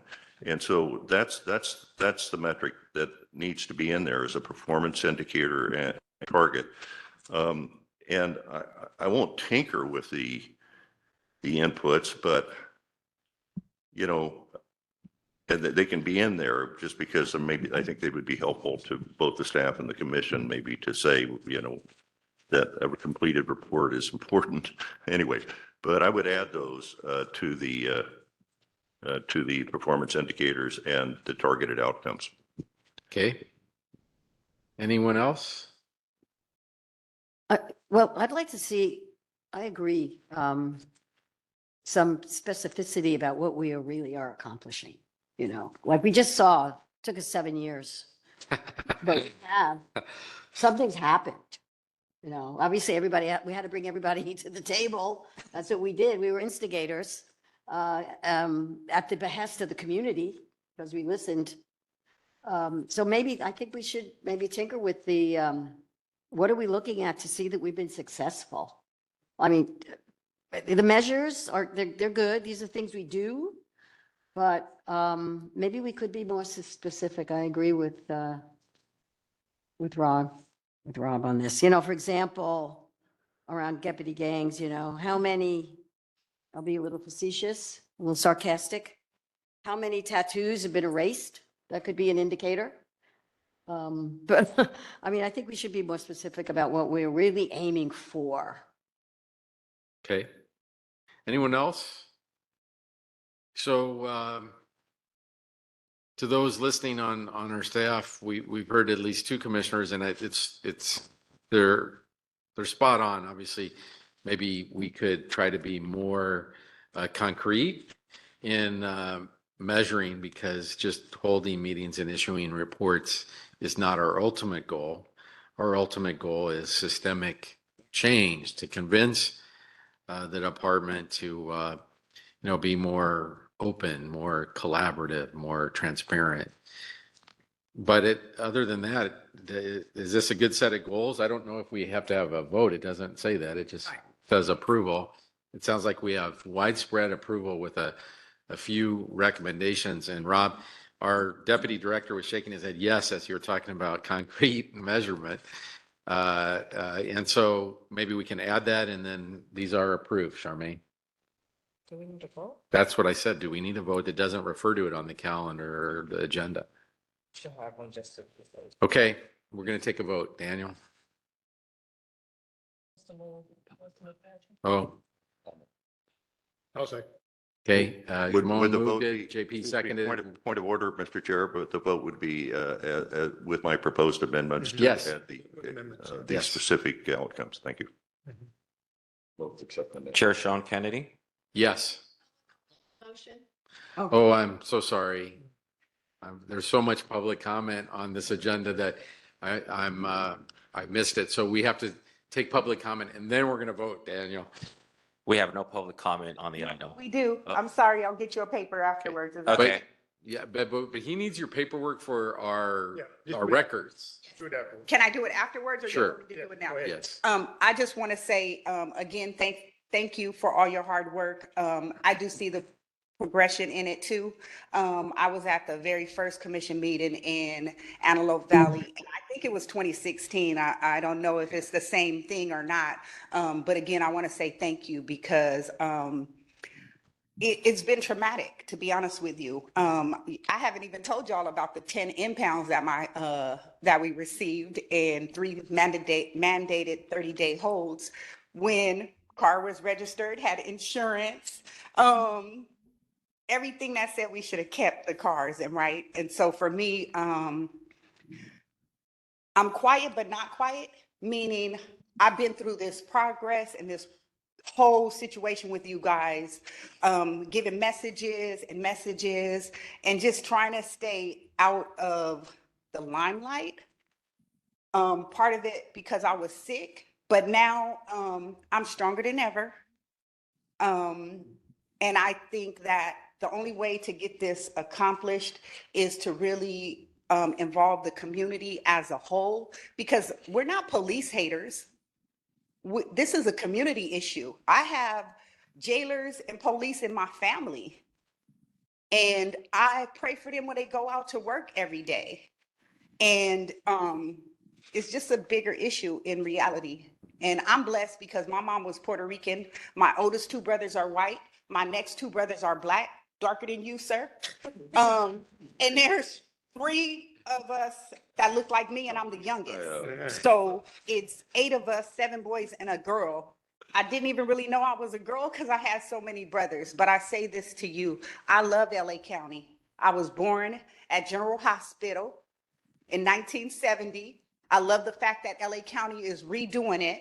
And we got a lot of things going on. We just need to think about schools, not prisons. We want programs, not prisons. So again, thank you guys, and I appreciate all the hard work. And I recommend what you guys are doing, and I say yes, yes, yes. Thank you, Ms. Coleman. Any more, Daniel? That's it. Okay, so now we should have a vote. Okay. Chair Sean Kennedy, Yes. Vice Chair Jamon Hicks, Yes. Commissioner Robert Bonner, Yes. Commissioner Irma Cooper, Yes. Commissioner Luis Garcia, Yes. Commissioner Patricia Giggins, Yes. Commissioner James Harris, Yes. Commissioner Hans Johnson, Yes. Chair Kennedy, the motion carries. Thank you. It's, I think it's almost 11. We've been going a couple hours. Break. I propose a break. Yeah, we're going to take a break. 15-minute break. JP, I don't think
Resume this meeting. Okay, let's do it. I'll give you my card. Been out here working.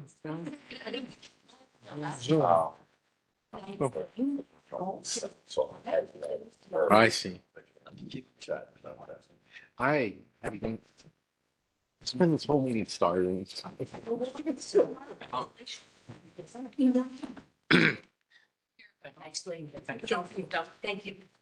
They keep saying they don't give us cards.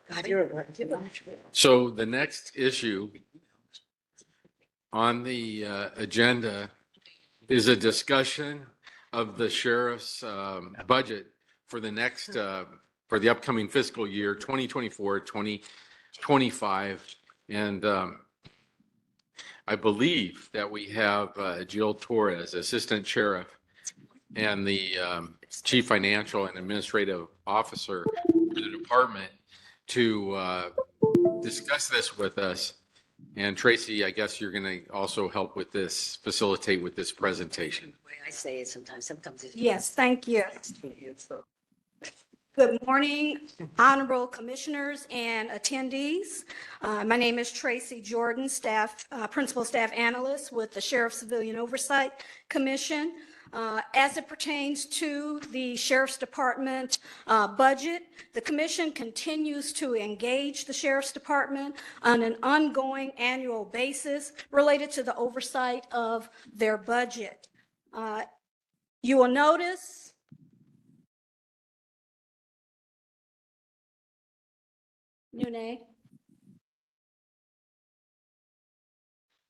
I will go over a number of things as it pertains to the Sheriff's Department's fiscal year 24-25 budget. You'll see a general introduction, a little background related to some research and analysis, and recommendations in a staff report from the Sheriff Civilian Oversight Commission related to the Budget Ad Hoc Committee that took place February 15th, 2024, their draft report.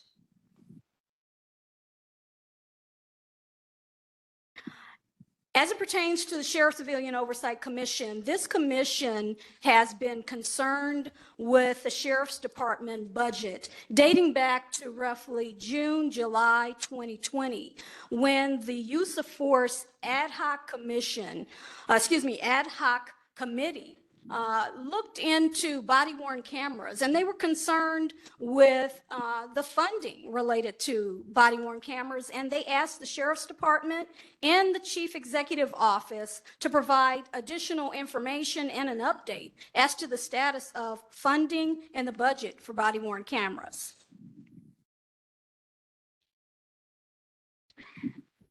The Sheriff's Department, as well as many and all departments for that matter in the County of Los Angeles, are required to provide and gather budget priorities and unmet needs on an annual basis in January.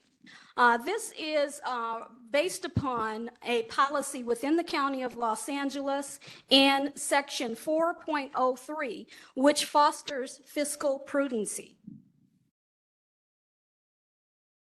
Some of the research that was done this year related to Los Angeles County Sheriff's Department's budget and our Budget Ad Hoc Committee.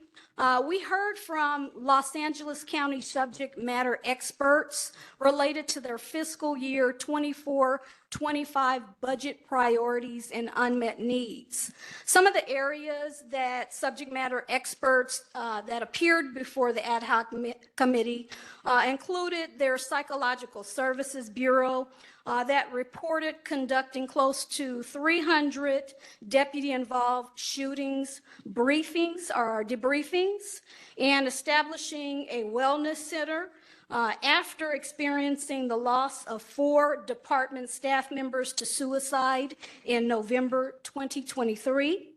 We also heard from members from the department related to taser use pilot project, which took place in the department in 2023 in the custody and patrol operations, where they used the less than lethal force weapon, and it performed without malfunctions and used a warning related to the persons that were involved.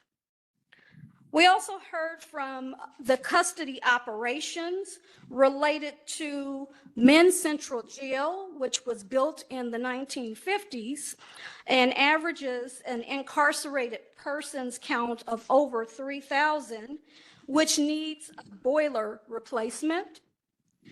The ad hoc committee also heard from staff involving the mental evaluations team, also known as MET, which stated that they have currently 34 field response teams, and they do need additional staff. They noted that they need 2 additional support staff for fiscal year 24-25. Additionally, as it pertains to research, the Sheriff's Department priorities totaled, $251.4 million in net county costs, and also an increase of 390 budgeted positions. We also noticed that when we looked at budgetary concerns related to the department, that their previous fiscal year, 2018-2019, reflected a net deficit of approximately $63.4 million. However, in 2023, Sheriff Luna hired Chief Financial Officer, and by that point, in fiscal year 23-24, the net deficit significantly changed to approximately $36.7 million. When looking to the department related to that, there is some additional reference. If you go to their website, you will notice that the department has a website reference under transparency, which now includes a link to additional financial information and reflects that their efforts to reduce the deficit include minimizing overtime expenditures and limiting growth of law enforcement services. So those are some of the efforts that they are saying are involved, in which you see that change there. We will also noted that in March of 2023, we looked at reference to President Biden's budget highlights, which there is reference to communities needing to be safer and combat crime. As far as the assessment and analysis, part of what we noticed is that, again, in President Biden's Safer America plan, LASD needs to have an ongoing policy, policing services that looks at staffing levels, improving public safety, and also community violence intervention. The ad hoc committee had 2 recommendations. Of those 2 recommendations, one was that the department continue to provide its LASD 5th month written budget status report. That report is the report that, again, is available publicly on the LASD website under transparency and available to everyone to view, and has significant details related to their financial information. The ad hoc committee also had the second recommendation that the CEO and the board approve, select LASD fiscal year 24-25 budget priorities and unmet needs related to 1, the boiler replacement, again, which is to maintain potential climate, heating, and hot water in the county jail facilities, which is directly associated with conditions of confinement. Also, development of the Employee Wellness Center, which is associated with critical incident interventions for personnel to prevent law enforcement suicides. The TASER program, which is associated with the availability of modern, less lethal technology and risk reduction measures. Lastly, additional captain based on COC recommendation, which is associated with the implementation of a level of corrective action associated directly with the deputy gangs recommendation from 2023. Now what you see before you is the County of Los Angeles budget cycle. If you look at the arrow, the orange arrow, what you notice is we are currently in the time frame, which is right before the CEO will take the report and go before the Board of Supervisors with the recommended budget. So at this time, what we would like to do is have subject matter experts from LASD speak more about their fiscal year 24-25 budget. We have with us Jill Torres, Assistant Sheriff, Chief Financial and Administrative Officer, Conrad Meredith, Division Director, Administrative Services Division, and Hugo Macias, Commander, Custody Services Administration. And after they speak, we would then turn it back over to our chair to consider adopting the staff report. Thank you.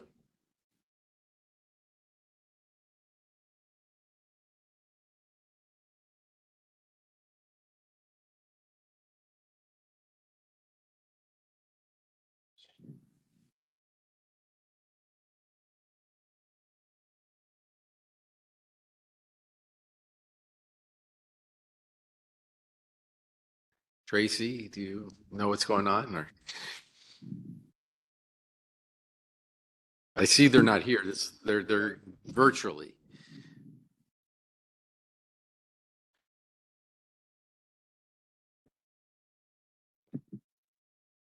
Good morning. Can you hear me?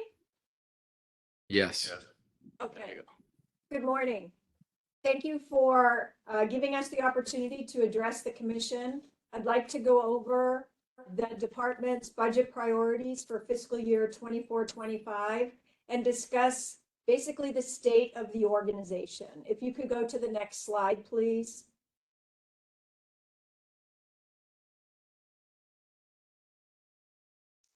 In preparing our fiscal year 24-25 budget, we outlined our challenges that we are facing in the next year of operation.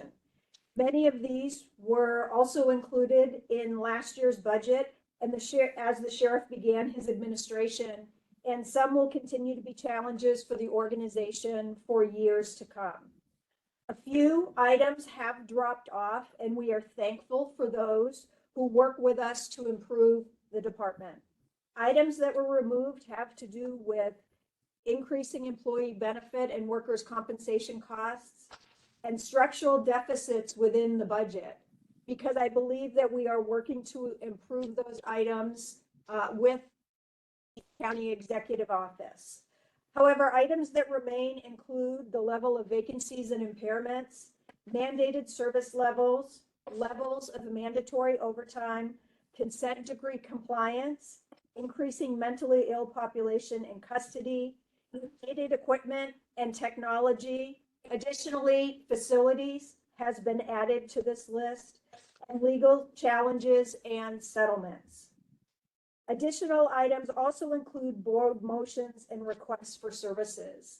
Despite our continued communication about our staffing levels, which I'll talk about in a minute, we continue to receive requests for additional services from the department, such as staffing board of supervisors meetings, requests for increased security, expansion of MET and host teams, specialized deputies being assigned to task forces, and various expanded services within the jail facilities.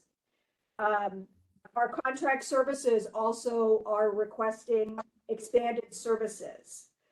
However, despite all these requests for expanded services, we are not requesting any new sworn positions in the budget.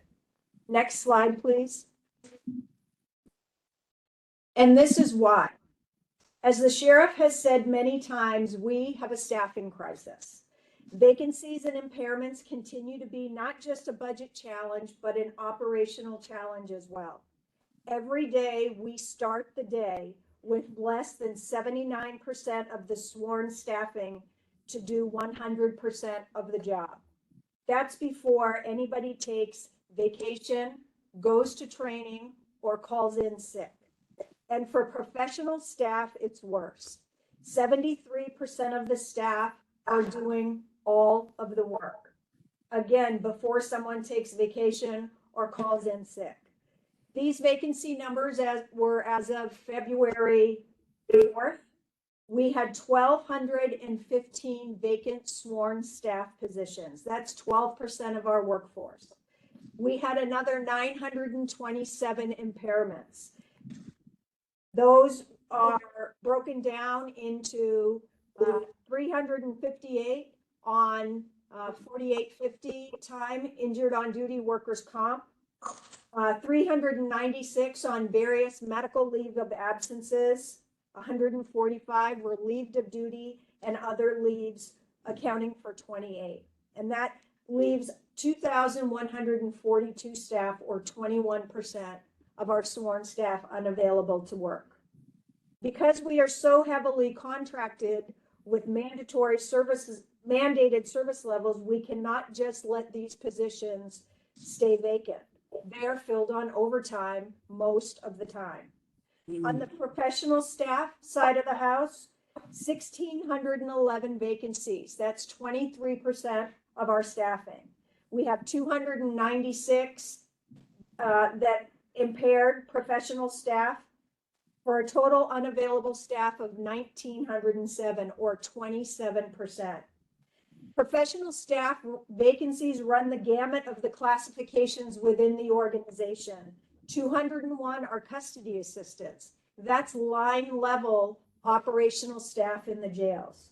Property custodians, clerical staff at all levels, and 92 law enforcement technicians, which provide a variety of functions at the stations and around the department.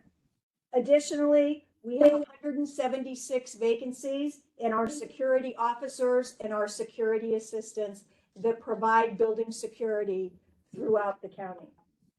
When looking at our vacancies and our challenges, our level of mandatory overtime impacts our employee wellness.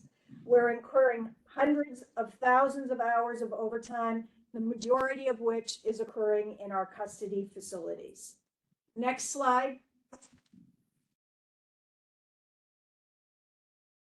Hiring and retention of employees is one of our biggest struggles, yet we are not alone. At the top of the slide, from the left to the right, includes a recent article from the International Association of Chiefs of Police titled "The Status of Recruitment, a Crisis for Law Enforcement," and on the right, an NBC News article from September with a similar sentiment. Challenges that we face: we have smaller than anticipated academy classes. We have a number of pending retirements. There is increased competition for qualified candidates amongst law enforcement agencies. There are bonuses being offered by smaller agencies, hiring bonuses, some as large as $75,000. And then LAPD just signed a contract that gave the agency large raises, and we compete in the Los Angeles area against them for hiring candidates. On the right side of the slide are some recommendations in the status.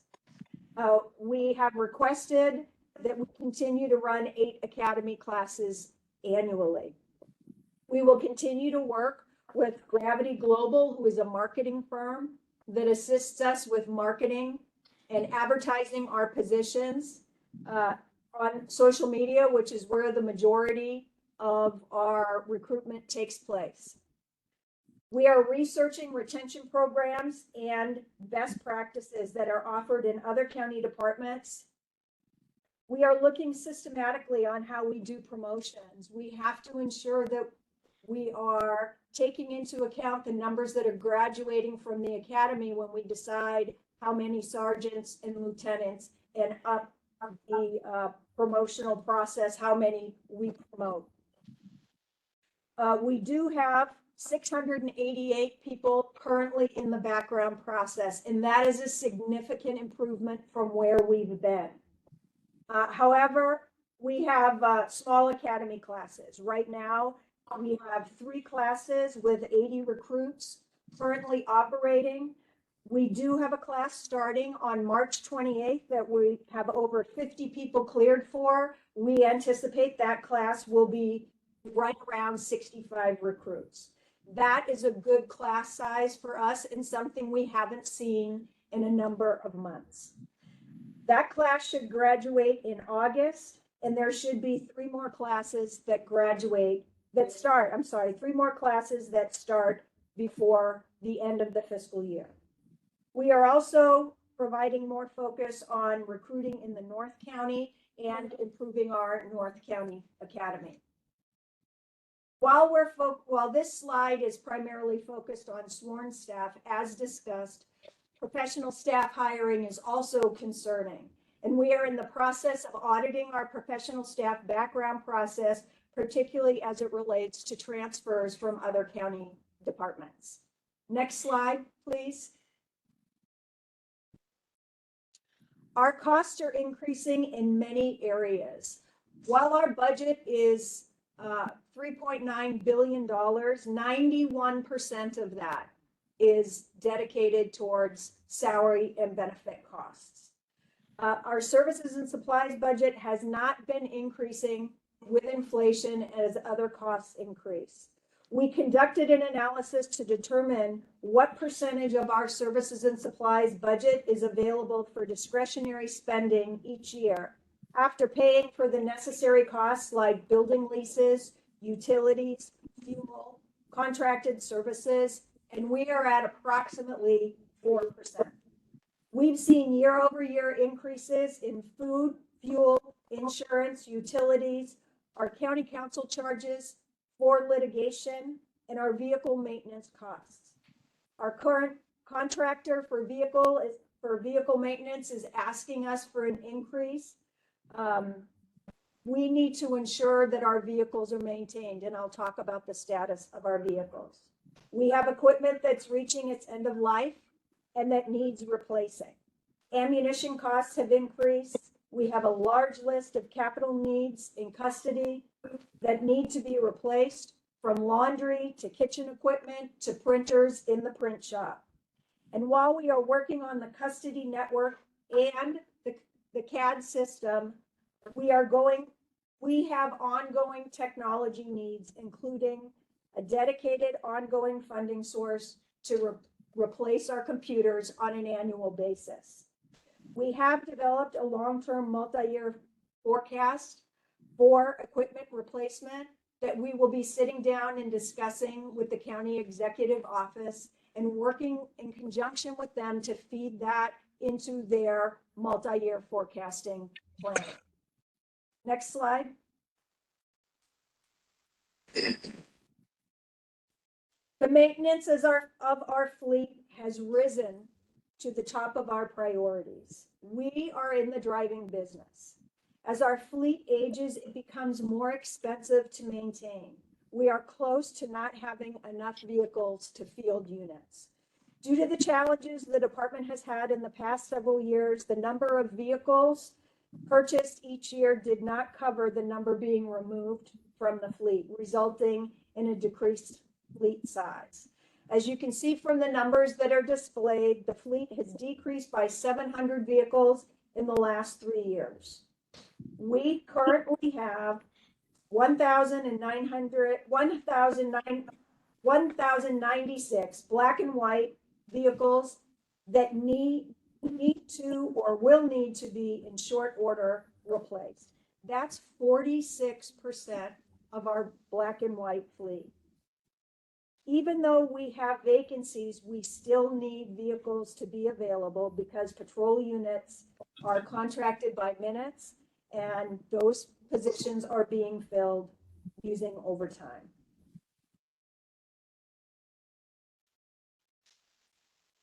Next slide.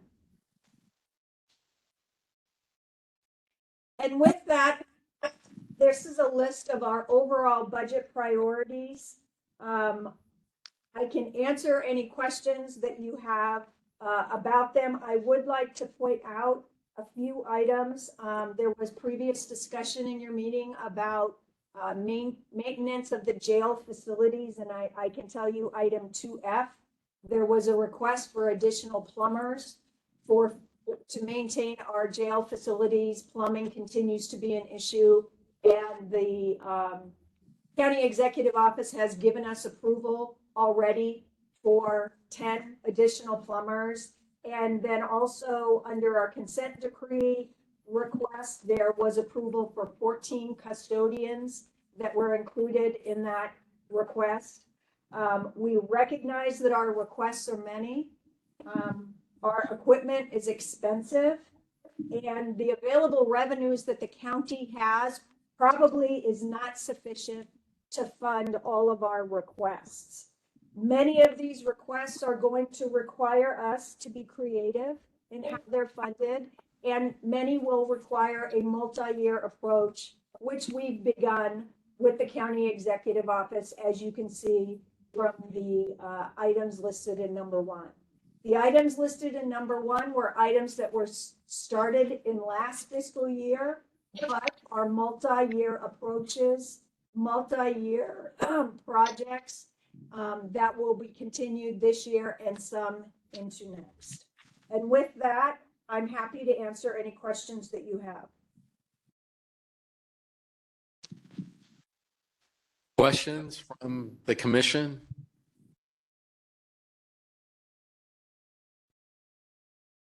Rob?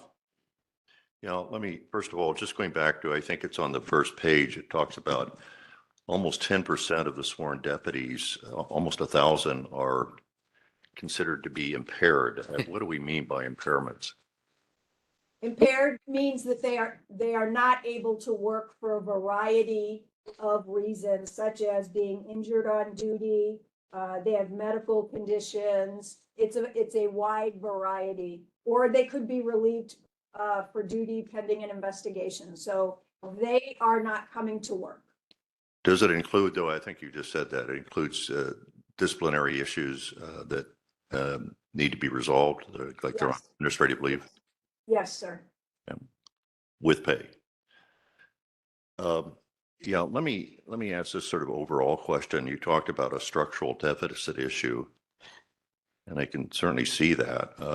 But when you indicate there are no new sworn positions for the sheriff's department in the budget, it seems to me that's kind of a tough sell when you have, 1,215 vacancies and another 1,000 impairments.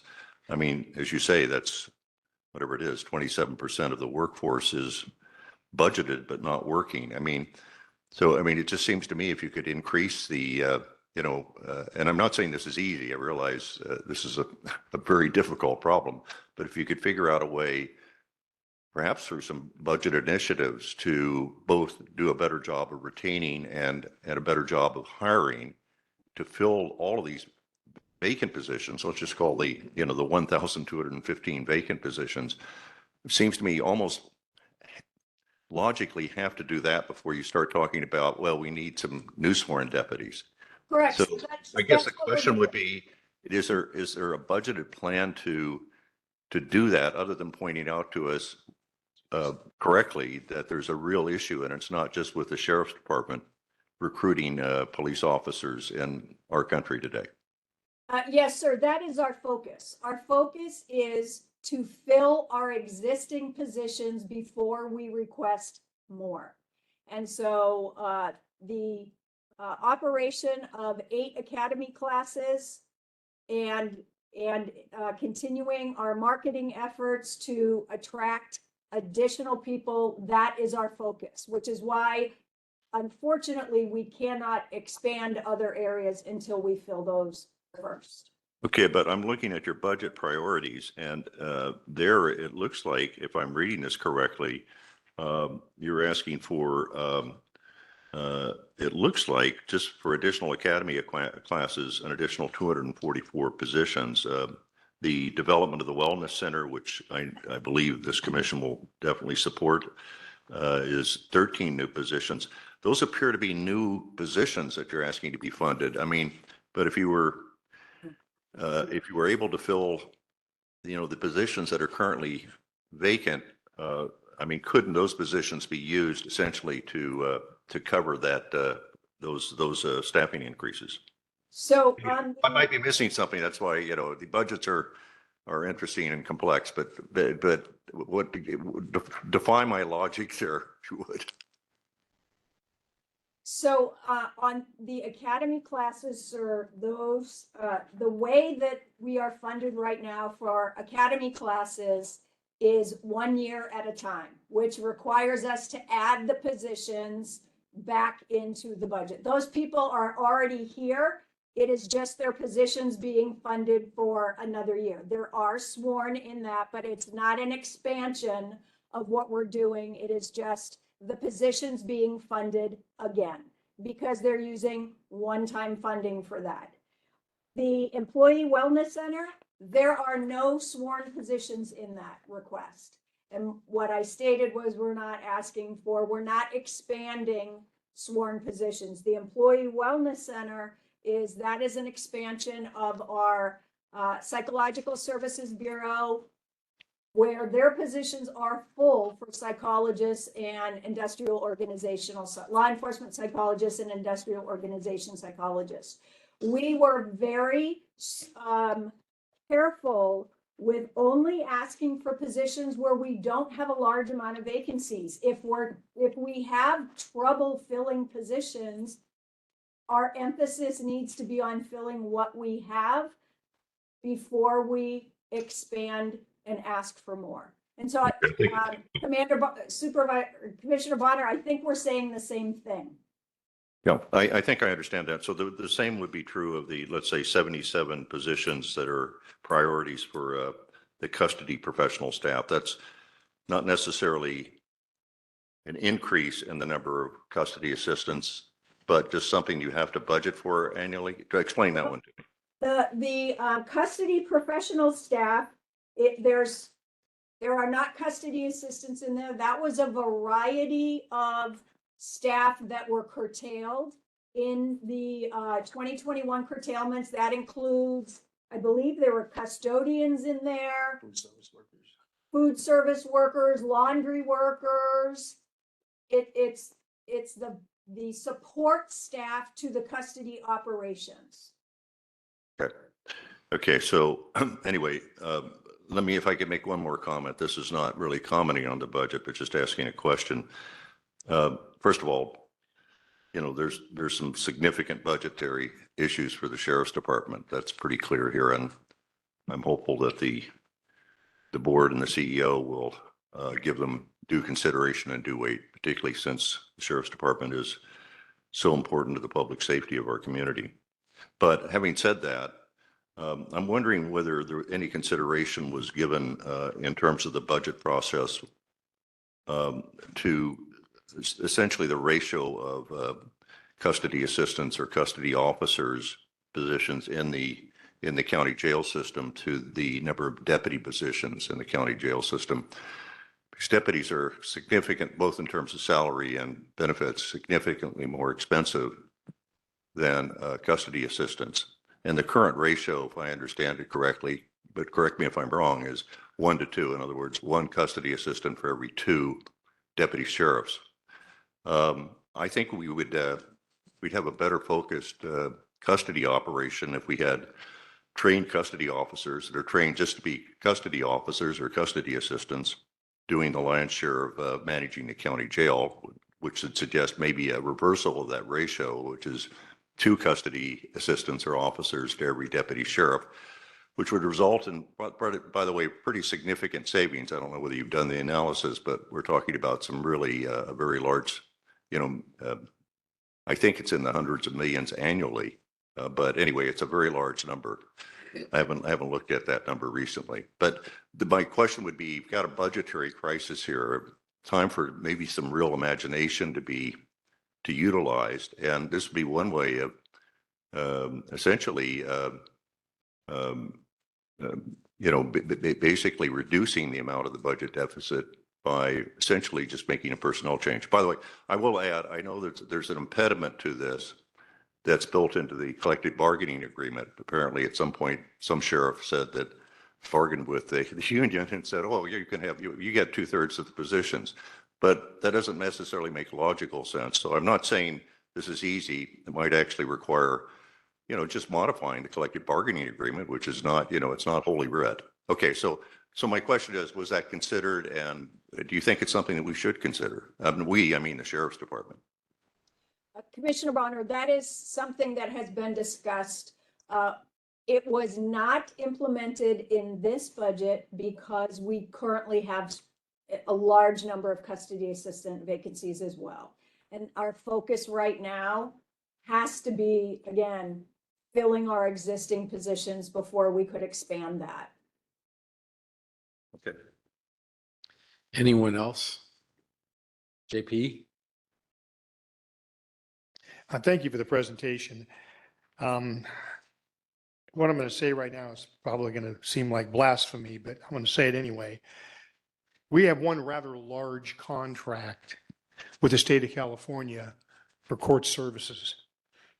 And please correct me if I'm wrong. My understanding is the trial courts are all funded in the responsibility of the state of California. Is that correct? Yes. And the state of California contracts with the Sheriff's Department to provide courtroom and lockup security for those courts. Is that correct? Well, there's a nuance there, Commissioner Harris, in that we have an agreement, but the funding flows a little bit different.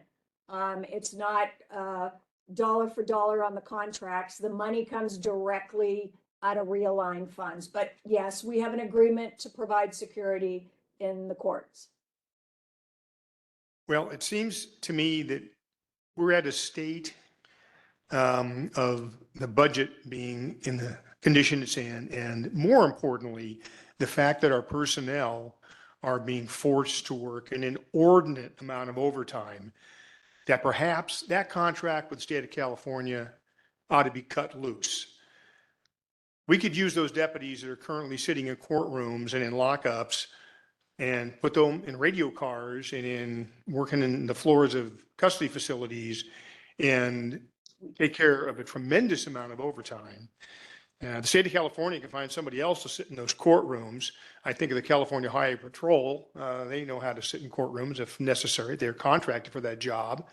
I also, and please do correct me if I'm wrong here, the contract, I know there's some nuances that I am probably not fully aware of, but my understanding is the contract pays for deputy sheriffs and sergeants, and yet we are asked to, the residents of Los Angeles County, the taxpayers of LA County, pay for all positions above that, lieutenant, captain, commanders, chiefs. And these are positions that we're paying for that if we didn't have that contract, we would have no reason to even have these positions. I know historically we had a court services division, but that went away. Well, the court services division still exists, but our responsibility for the courts went away when the courts were consolidated. The idea being there was going to be this tremendous savings, which I don't think anybody has seen, this tremendous savings that was promised. And I'm just really curious how it is that we have a contract with the state of California that doesn't cover the full cost to the county. And like I say, in this particular day and age, we are really hurting for personnel to fill radio cars, work in modules, eliminate some of this mandated overtime. And it seems to me like it's time for us to really take a good, hard look at that court services contract and ask the question, is this an intelligent thing for us to be doing? Now, this may be kind of complicated. Perhaps a further report specific on the court services contract would be nice to hear at some other time. But if you can answer some of that, I know I threw an awful lot out there, and I'd be just interested to kind of get your feel for what's going on with the court services contract. Yeah, Commissioner Harris, I'm happy to address that. And I can tell you that I have been dealing with court security in a few other counties for well over 30 years. And so I'm familiar with the ebb and flow of the issue between the sheriffs and the courts, the transition of the security. And again, it is a little bit more nuanced. The issue of not paying for above sergeant is a historical issue. I believe that has been somewhat corrected as those funding was realigned back in 2013, and now the money flow for court security flows on a percentage basis, percentage of the total trial court security funding that is allocated to counties comes to Los Angeles County. We look at what we refer to as the court security gap on an annual basis with the county executive office. This is something that we discuss quite regularly. When I was here previously in 2017, 2018, this issue came up and was discussed with the Board of Supervisors, who had the belief at that time that they would provide general fund dollars to make up that gap to ensure that the courthouses were safe for LA County residents. And so it's not that we don't look at it. Our hands are a little bit tied, as you have said. However, we are looking at, are there ways that we can decrease our costs to close that gap? And that's something that we're currently looking at as to how we staff that. Could we do it a different way? Could we hire retirees? Could we have per diem people? That is going to be something that we have to look at in the coming years, but it is definitely something that we look at annually. Well, thank you. And I do appreciate that. I'm just hoping that perhaps the discussion can be expanded somewhere because, again, to me, this is a problem for the state of California. Now, the state did a great job in taking care of their problem with their state prisons by realigning, sending all their prisoners back down to the county and making that now a county problem. It seems like they're doing the same thing with the courts where it's their responsibility, but they want us to subsidize the security in the courts. There are other ways to do that. So I'm not, I mean, be argumentative, and I don't want to start an argument because I know it's very complicated. There's some nuance to this that I probably don't understand. But I'm hoping that this discussion does need to be ongoing because particularly right now, there's all these hundreds of deputy sheriffs sitting in courtrooms that we could put in radio cars and in jails and eliminate a tremendous amount of overtime. And the state of California can figure out how to provide adequate security so that the residents of Los Angeles County feel secure when they go into the state's courthouses. That I think needs to be looked at seriously. So thank you for your comments. I really appreciate it. Irma? Yes, I know budgets is a lot of work, but I have a concern with the item line judgment and damages shortfalls. You're talking about $78.9 million. I would like to know what actions are being put in place to decrease those funds because they can be used to take care of other unmet needs, especially if you look at your disciplinary process and making sure that the members understand that this is serious when they violate policy that causes all these judgments. Can you respond to that, please? Yes, Commissioner, we are looking at a variety of issues to limit our judgment and damages cost.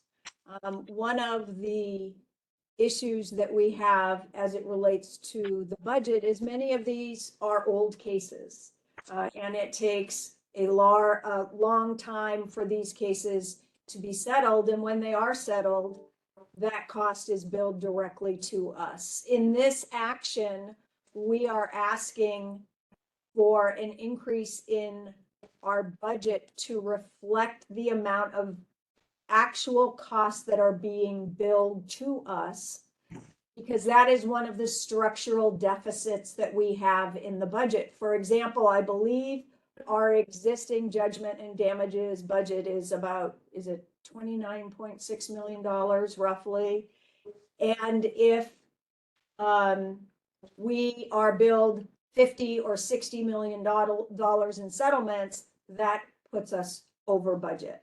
So there are a variety of things that are occurring, many of which your commission has brought forward and regularly discussed regarding our operations that we are implementing in order to reduce the overall judgments and damages cost to us. Again, this is trying to right size the budget for the costs that we regularly see. Hans? I want to echo the comments of Commissioner Bonner about the apparent illogic between rhetoric around structural deficits and so many hundreds of unfilled positions. And I just want to ask, is the issue of structural deficits being looked at solely on an item-by-item basis, or is there an effort to look more holistically at the budget, at the number of unfilled positions and the possibility of sunsetting some of those positions so that we're not using that language in a context where the landscape appears to render that rhetoric illogical? I'm sorry, Commissioner, I don't understand your question. Is the budget being looked at from an overall standpoint when you continue to use language like structural deficits in the budget, given that we've pointed out the number of unfilled positions and the opportunity to perhaps recoup some savings in the overall budget? So when I'm talking about structural deficits, I'm talking about, like we just discussed with judgments and damages, where our costs dramatically exceed the amount of funding that is in the budget. We have an issue, structural deficit, as it relates to our workers' compensation budget. It does not and has not for years adequately covered the costs of our workers' compensation costs. What that means to us is then we have to create savings or set money aside from somewhere else in order to try to stay within our budgeted parameters. When you're talking about vacancies, the number of vacancies, all of the savings from those vacancies are being used to fund overtime that is providing the services that we are mandated to provide.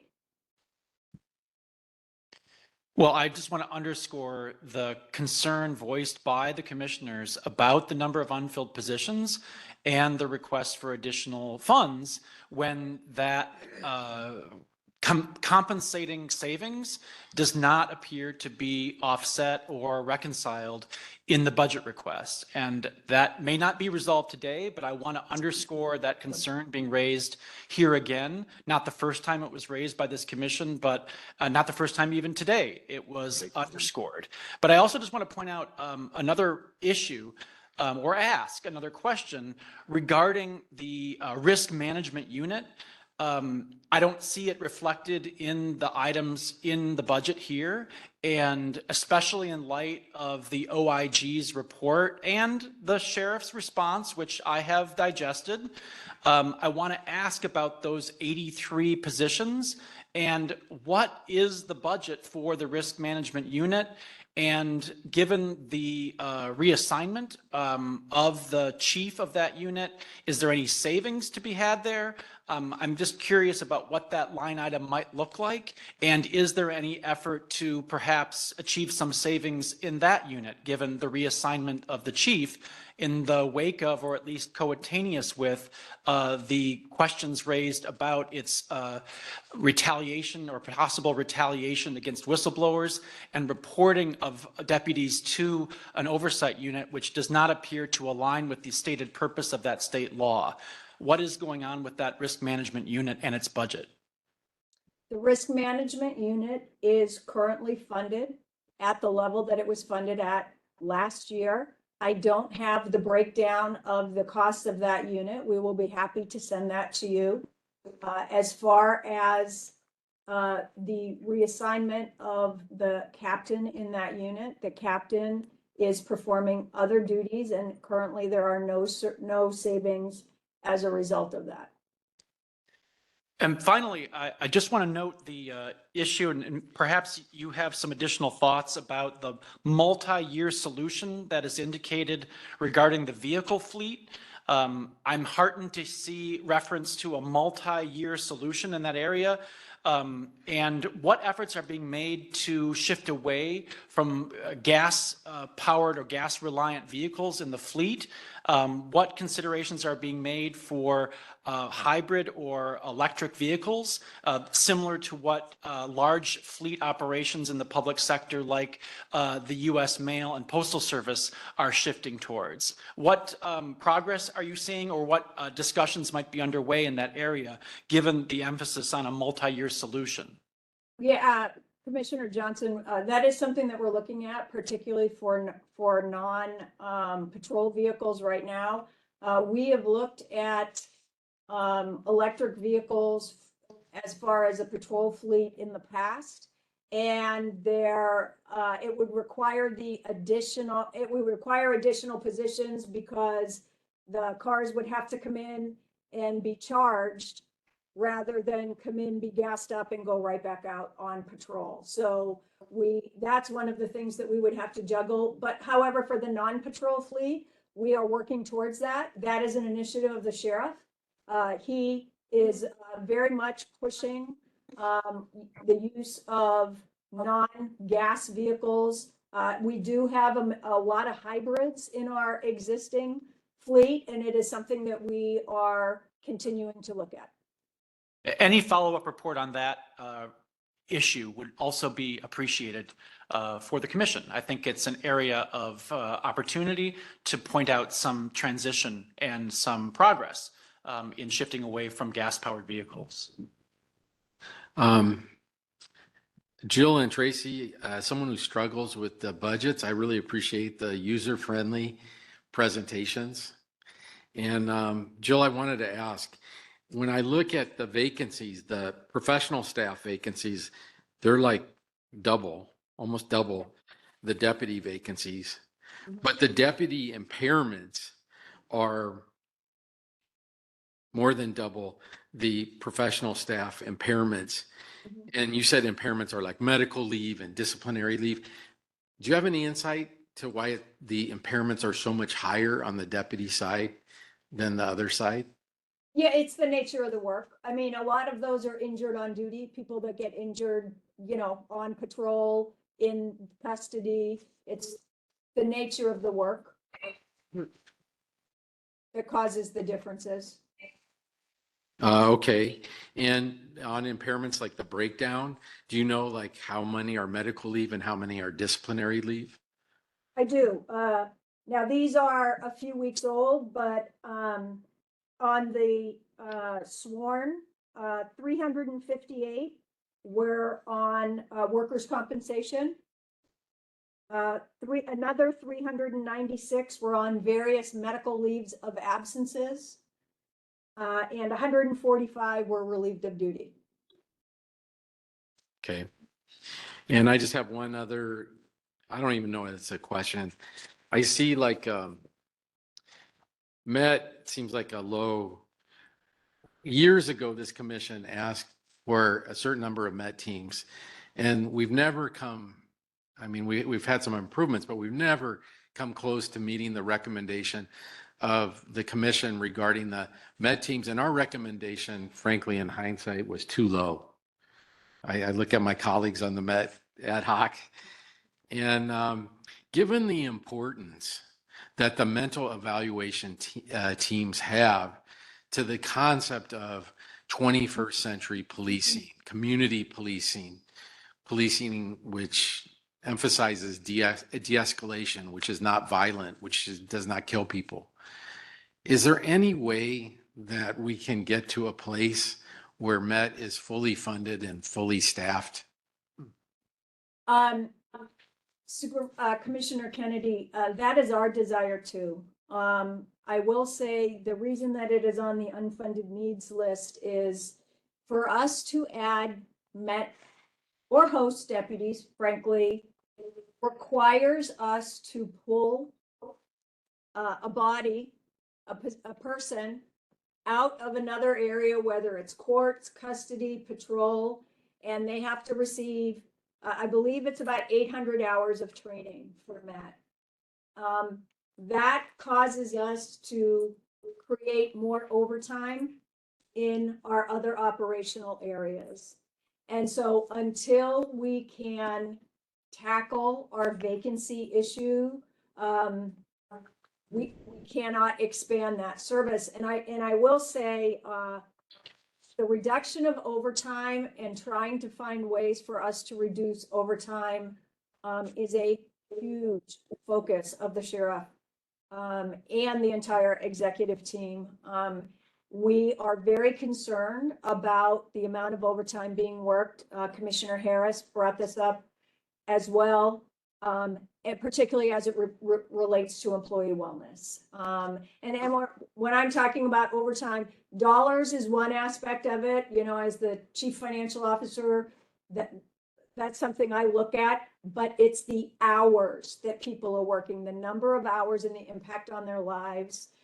Tracy referenced the number of suicides that we had in November of last year. She mentioned 4. We actually had 8 for the entire year. And so we are not in a position that we will create operations that will add more overtime. We're trying to find a balance, Commissioner. Well, but I mean, like, first of all, I want to echo what Commissioner Bonner said. I think people really support the wellness center because it's like Met in that they're both trauma informed. They both focus on therapeutic approaches, addressing people struggling with mental health issues or crises. And I know you have to make such hard decisions, but I just want to say it's been many years, and I just want to go on record respectfully disagreeing with the budget priorities if it means that not fully funding a unit like the Met as recommended by this commission years ago, because it just seems like when untrained deputies shoot and kill someone who is has autism or who is suffering with mental health crisis, shoot and kill them in front of their family that called for help, it creates such negative effects for that family and for society and for big judgments that I just will never understand the department's resistance to fully embracing kind of co-deployment teams where you have mental health professionals and specially trained deputies to deal with people struggling with mental health crises. And I know that it takes a lot of training. We really studied all those issues when we made the recommendation, but it seems like it would pay off, but more importantly than paying off, it would make a statement about the department's values regarding 21st century policing. And if the risk management bureau that the OIG recommends be disbanded can be fully funded, I would hope that the Met unit could be fully funded after 6, is it Patty, 6 years? 6 years ago, we made that recommendation and we're nowhere near that. I have one last question. Irma? I have a question concerning the cost of the helicopters, 24.7 million. Do you really need 6 helicopters? And have you considered sharing those helicopters with other departments like the police department versus?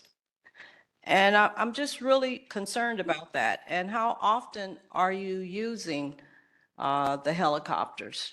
Are they really needed? Thank you for the question, and Commissioner Cooper. And as far as our helicopter fleet is currently we have 15 patrol helicopters and 2 rescue helicopters. The majority of the fleet, or a large number of the fleet, is over 20 years old. All of our rescue helicopters are over 20 years old. 3 of our patrol helicopters are over 18 years old. And the remaining helicopters are 11 or 12 years old. They are past their recommended life. And so the request was to replace half of the fleet. For us to share helicopters because of our area of responsibility would be very difficult, particularly with LAPD, who has a large area of responsibility. And to answer your question, yes, we use them all the time. Hans? Is there any additional background on the item of taser use and training in the patrol sector? I just wanted to flag that, given it's an area that our ad hoc committee had looked into. It's an issue that many commissioners participated in the review and the demonstration of the new generation of taser devices at sheriff's headquarters last year.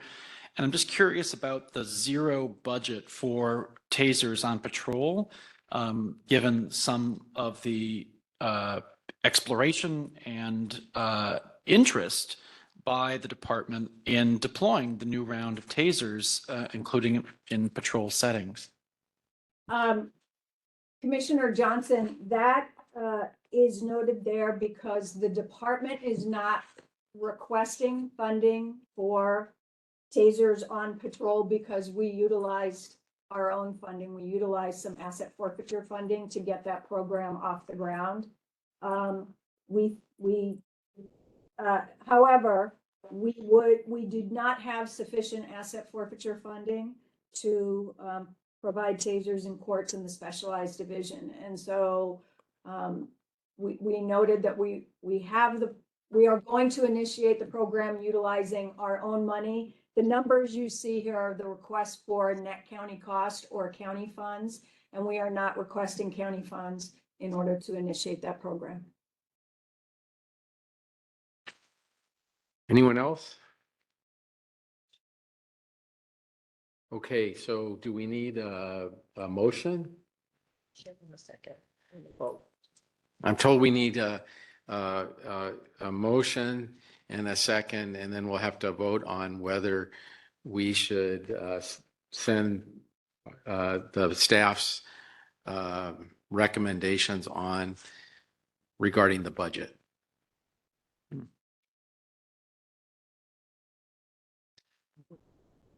Well, I'll make a motion that we adopt the staff's recommendations, but we add to it a recommendation that that the county, both the sheriff's department and the Department of Public Health, should fully fund the MET teams to the level that previously was recommended by this commission. Is there a second for that? I'll second that. Rob, thank you for that. I surprised it wasn't there originally, and I really appreciate the recommended amendment. Let's take public comment.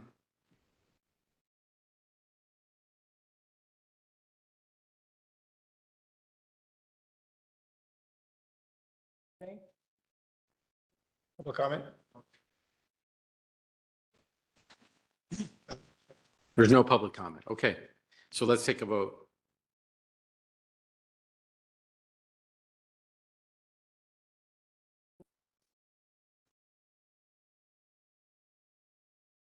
Should probably use this.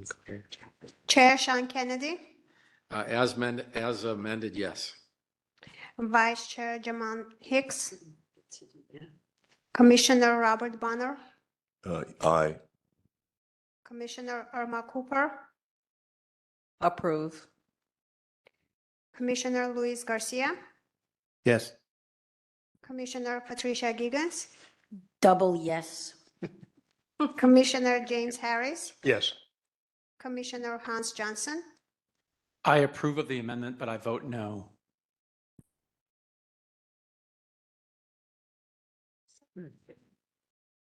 said no. No. He says no. Okay, so motion carries. Well, yes, I mean, yes. With the recorded vote, of course, it's not unanimous. Is there anything else from our executive director that we need to do regarding this budget? Okay. So that concludes that matter, and we'll move on to creation of new rules and procedures regarding ad hoc committee.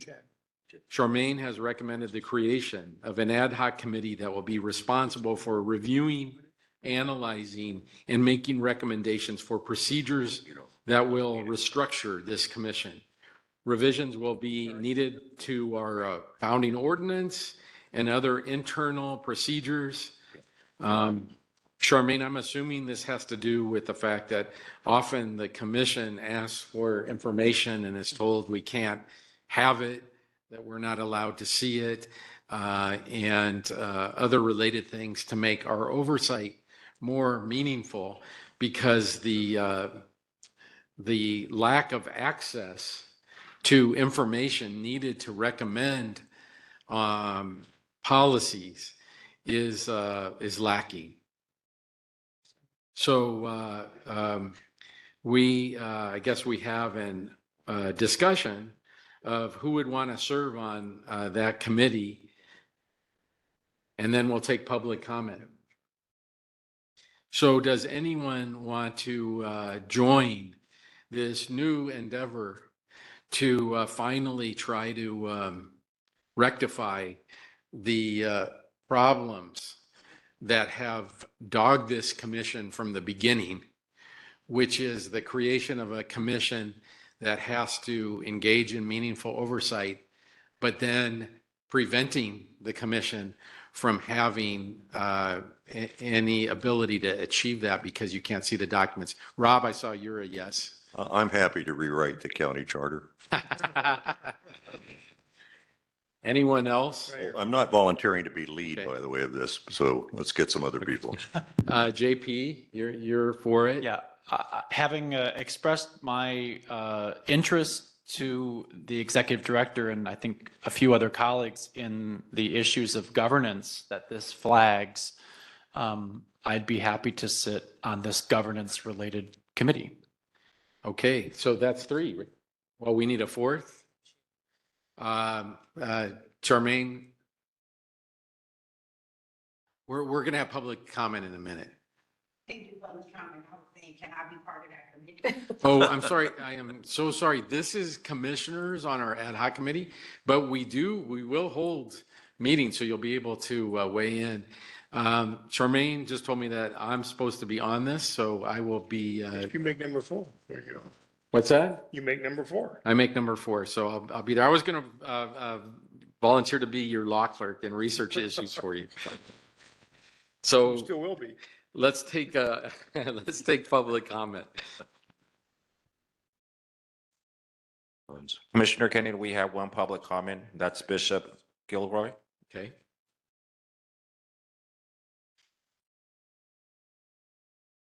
Good afternoon, Commission. How are you? Good. My name is Bishop L.J. Guillory. I am the chairman of the Public Safety Commission for the City of Compton. And we look to you all for our guidance over in the City of Compton.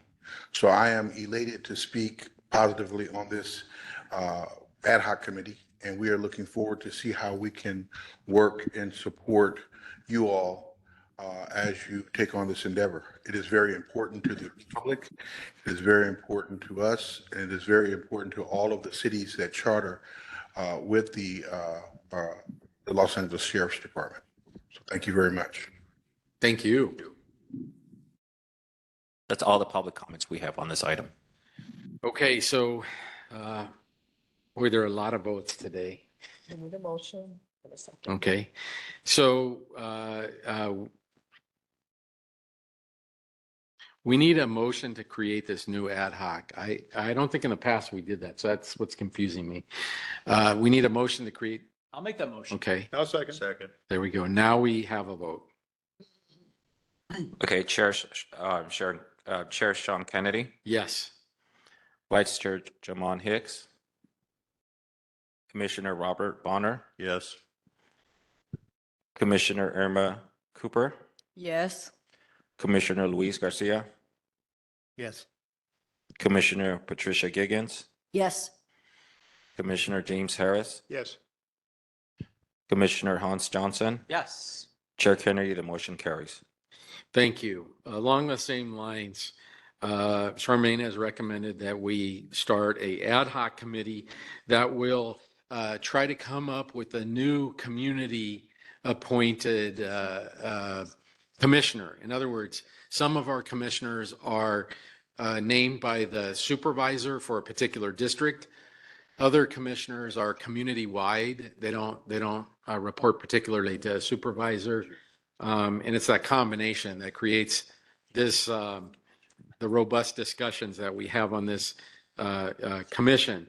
And so the recommendation is that we get an ad hoc of this commission to interview and select that person who is then sent on to the Board of Supervisors with our recommendation that they be appointed as a commissioner, I guess, at large.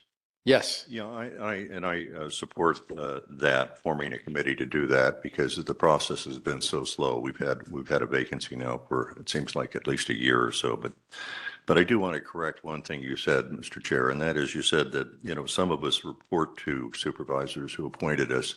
And I just take exception to that. I was appointed by a particular supervisor. I do not report to her. I've never reported to her. I never will report to her, because this is an independent commission. And I think anybody who is appointed by a particular supervisor who thinks they're on this commission, thinks they're reporting to that supervisor, should resign now. Because this is an independent commission. Yeah. And we need to stress that point. Well said, Rob. Okay, thank you. Well said. I actually agree with that. 100%. What I should have said is they're just historically appointed, but we are an independent commission, famously so, I think. And so I really appreciate you correcting me, because you're right. So who would like to be on this new ad hoc? Because it'll be great to have full membership here. I will step up to volunteer for that committee assignment. I'd like to be on it as well. Luis, okay. We need one more, right? Take somebody else's place. Okay, we have two. Maybe we can have someone else come in and out. Could we have like a third? Yeah, we'll Okay, I'll okay. volunteer. Irma, thank you. How'd you look at them? Okay, so we should take public comment, because Charmaine's going to tell me we need yet another vote. We have no public comment on the item. Okay. We have a vote? Motion? Move we have formed a new ad hoc committee with respect to the interview process to help vacancies get filled on the commission. No second. Okay, I think we're ready for a vote. Chair Sean Kennedy, Yes. Vice Chair Jamon Hicks, Commissioner Robert Bonner, Yes. Commissioner Irma Cooper, Yes. Commissioner Luis Garcia, Yes. Commissioner Patricia Giggins, Yes. Commissioner James Harris, Yes. Commissioner Hans Johnson, Yes. Chair Kennedy, the motion carries. Thank you. The next, we're almost done. There's just a few requests that we want to put on the record. We requested that the department provide information on the water quality and access to water issues in the jails. We got a response, and that response has been attached to our agenda for people who want to read all the details. We also requested that the department provide information and documentation on their training for staff related to report writing. And that was also received and attached to the agenda. I think that's so important for some people who hear about false police reports or false statements on police reports. So really appreciate the department making that available. And we also inquired of the department's terms and conditions and new hire employment forms to determine if new hires are informed that they cannot join deputy gangs or cliques. JP, I think this was something that you really advocated for. And do we have the answer to that? No, we do. They have provided the documents. And can you tell us what's do they ask that? They do ask Okay. that, yes. So I'm happy It that. is a condition of employment for a new deputy. Correct, And I correct. want the record to reflect that that makes at least a third of our 27 recommendations with respect to deputy gangs and deputy cliques. It's been adopted by the Sheriff's Department in policy. So thank the sheriff for that. And Rob, I'm just going to hold on to that little victory in this area because I think it's important that be a condition of employment. So it's some progress, and we just have to hold on to that. So that's all of our outstanding requests. We're just trying to kind of be more clear about what we asked for and whether we got an answer. And this is really the last substantive category on the agenda. And so we're going to take public comment, if any, and then we're going to adjourn. There's no public comment on the item. Sean? Yes. I do want to just note, because of some reflection by other commissioners on the special hearing that was conducted, and to laud the efforts of this commission to make that special hearing with the former undersheriff Murakami happen last week. I just want to note for the record that that hearing and the testimony left me chilled by the effort of the former undersheriff to castigate, to criticize, and to attempt to suppress public information about previous racist comments that he made while undersheriff. And I want to note that that reflects a very troubling culture of repudiating public information and efforts to try to criticize public information deemed unflattering by members of the Sheriff's Department, which unfortunately is not behind us, but which in the manifestation that we saw during the special hearing was particularly upsetting, and I think particularly galling and frustrating to the ongoing efforts of this commission for oversight and transparency. But it was a happy outcome of the repeated and tenacious efforts by this commission to secure that special hearing and that witness testimony, because even when the truths are hard, it continues to provide footholds for accountability for this commission, for the OIG, and for other people seeking justice and accountability in this county. Thank you, Hans. So the members of the ad hoc on deputy gangs and cliques are here. They're listening.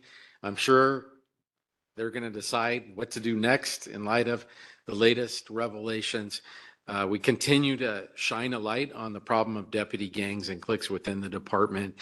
And to that end, we're going to end this meeting, and I'm going to announce that we have our next regularly scheduled meeting right here on April 19th, starting at 9 a.m. You can follow us on social media for those who partake in social media, and visit our website it's listed on the agenda. This meeting is adjourned. Thank you. What was the date again? It is April. Okay. April 18th. Thank you, everyone. Yeah.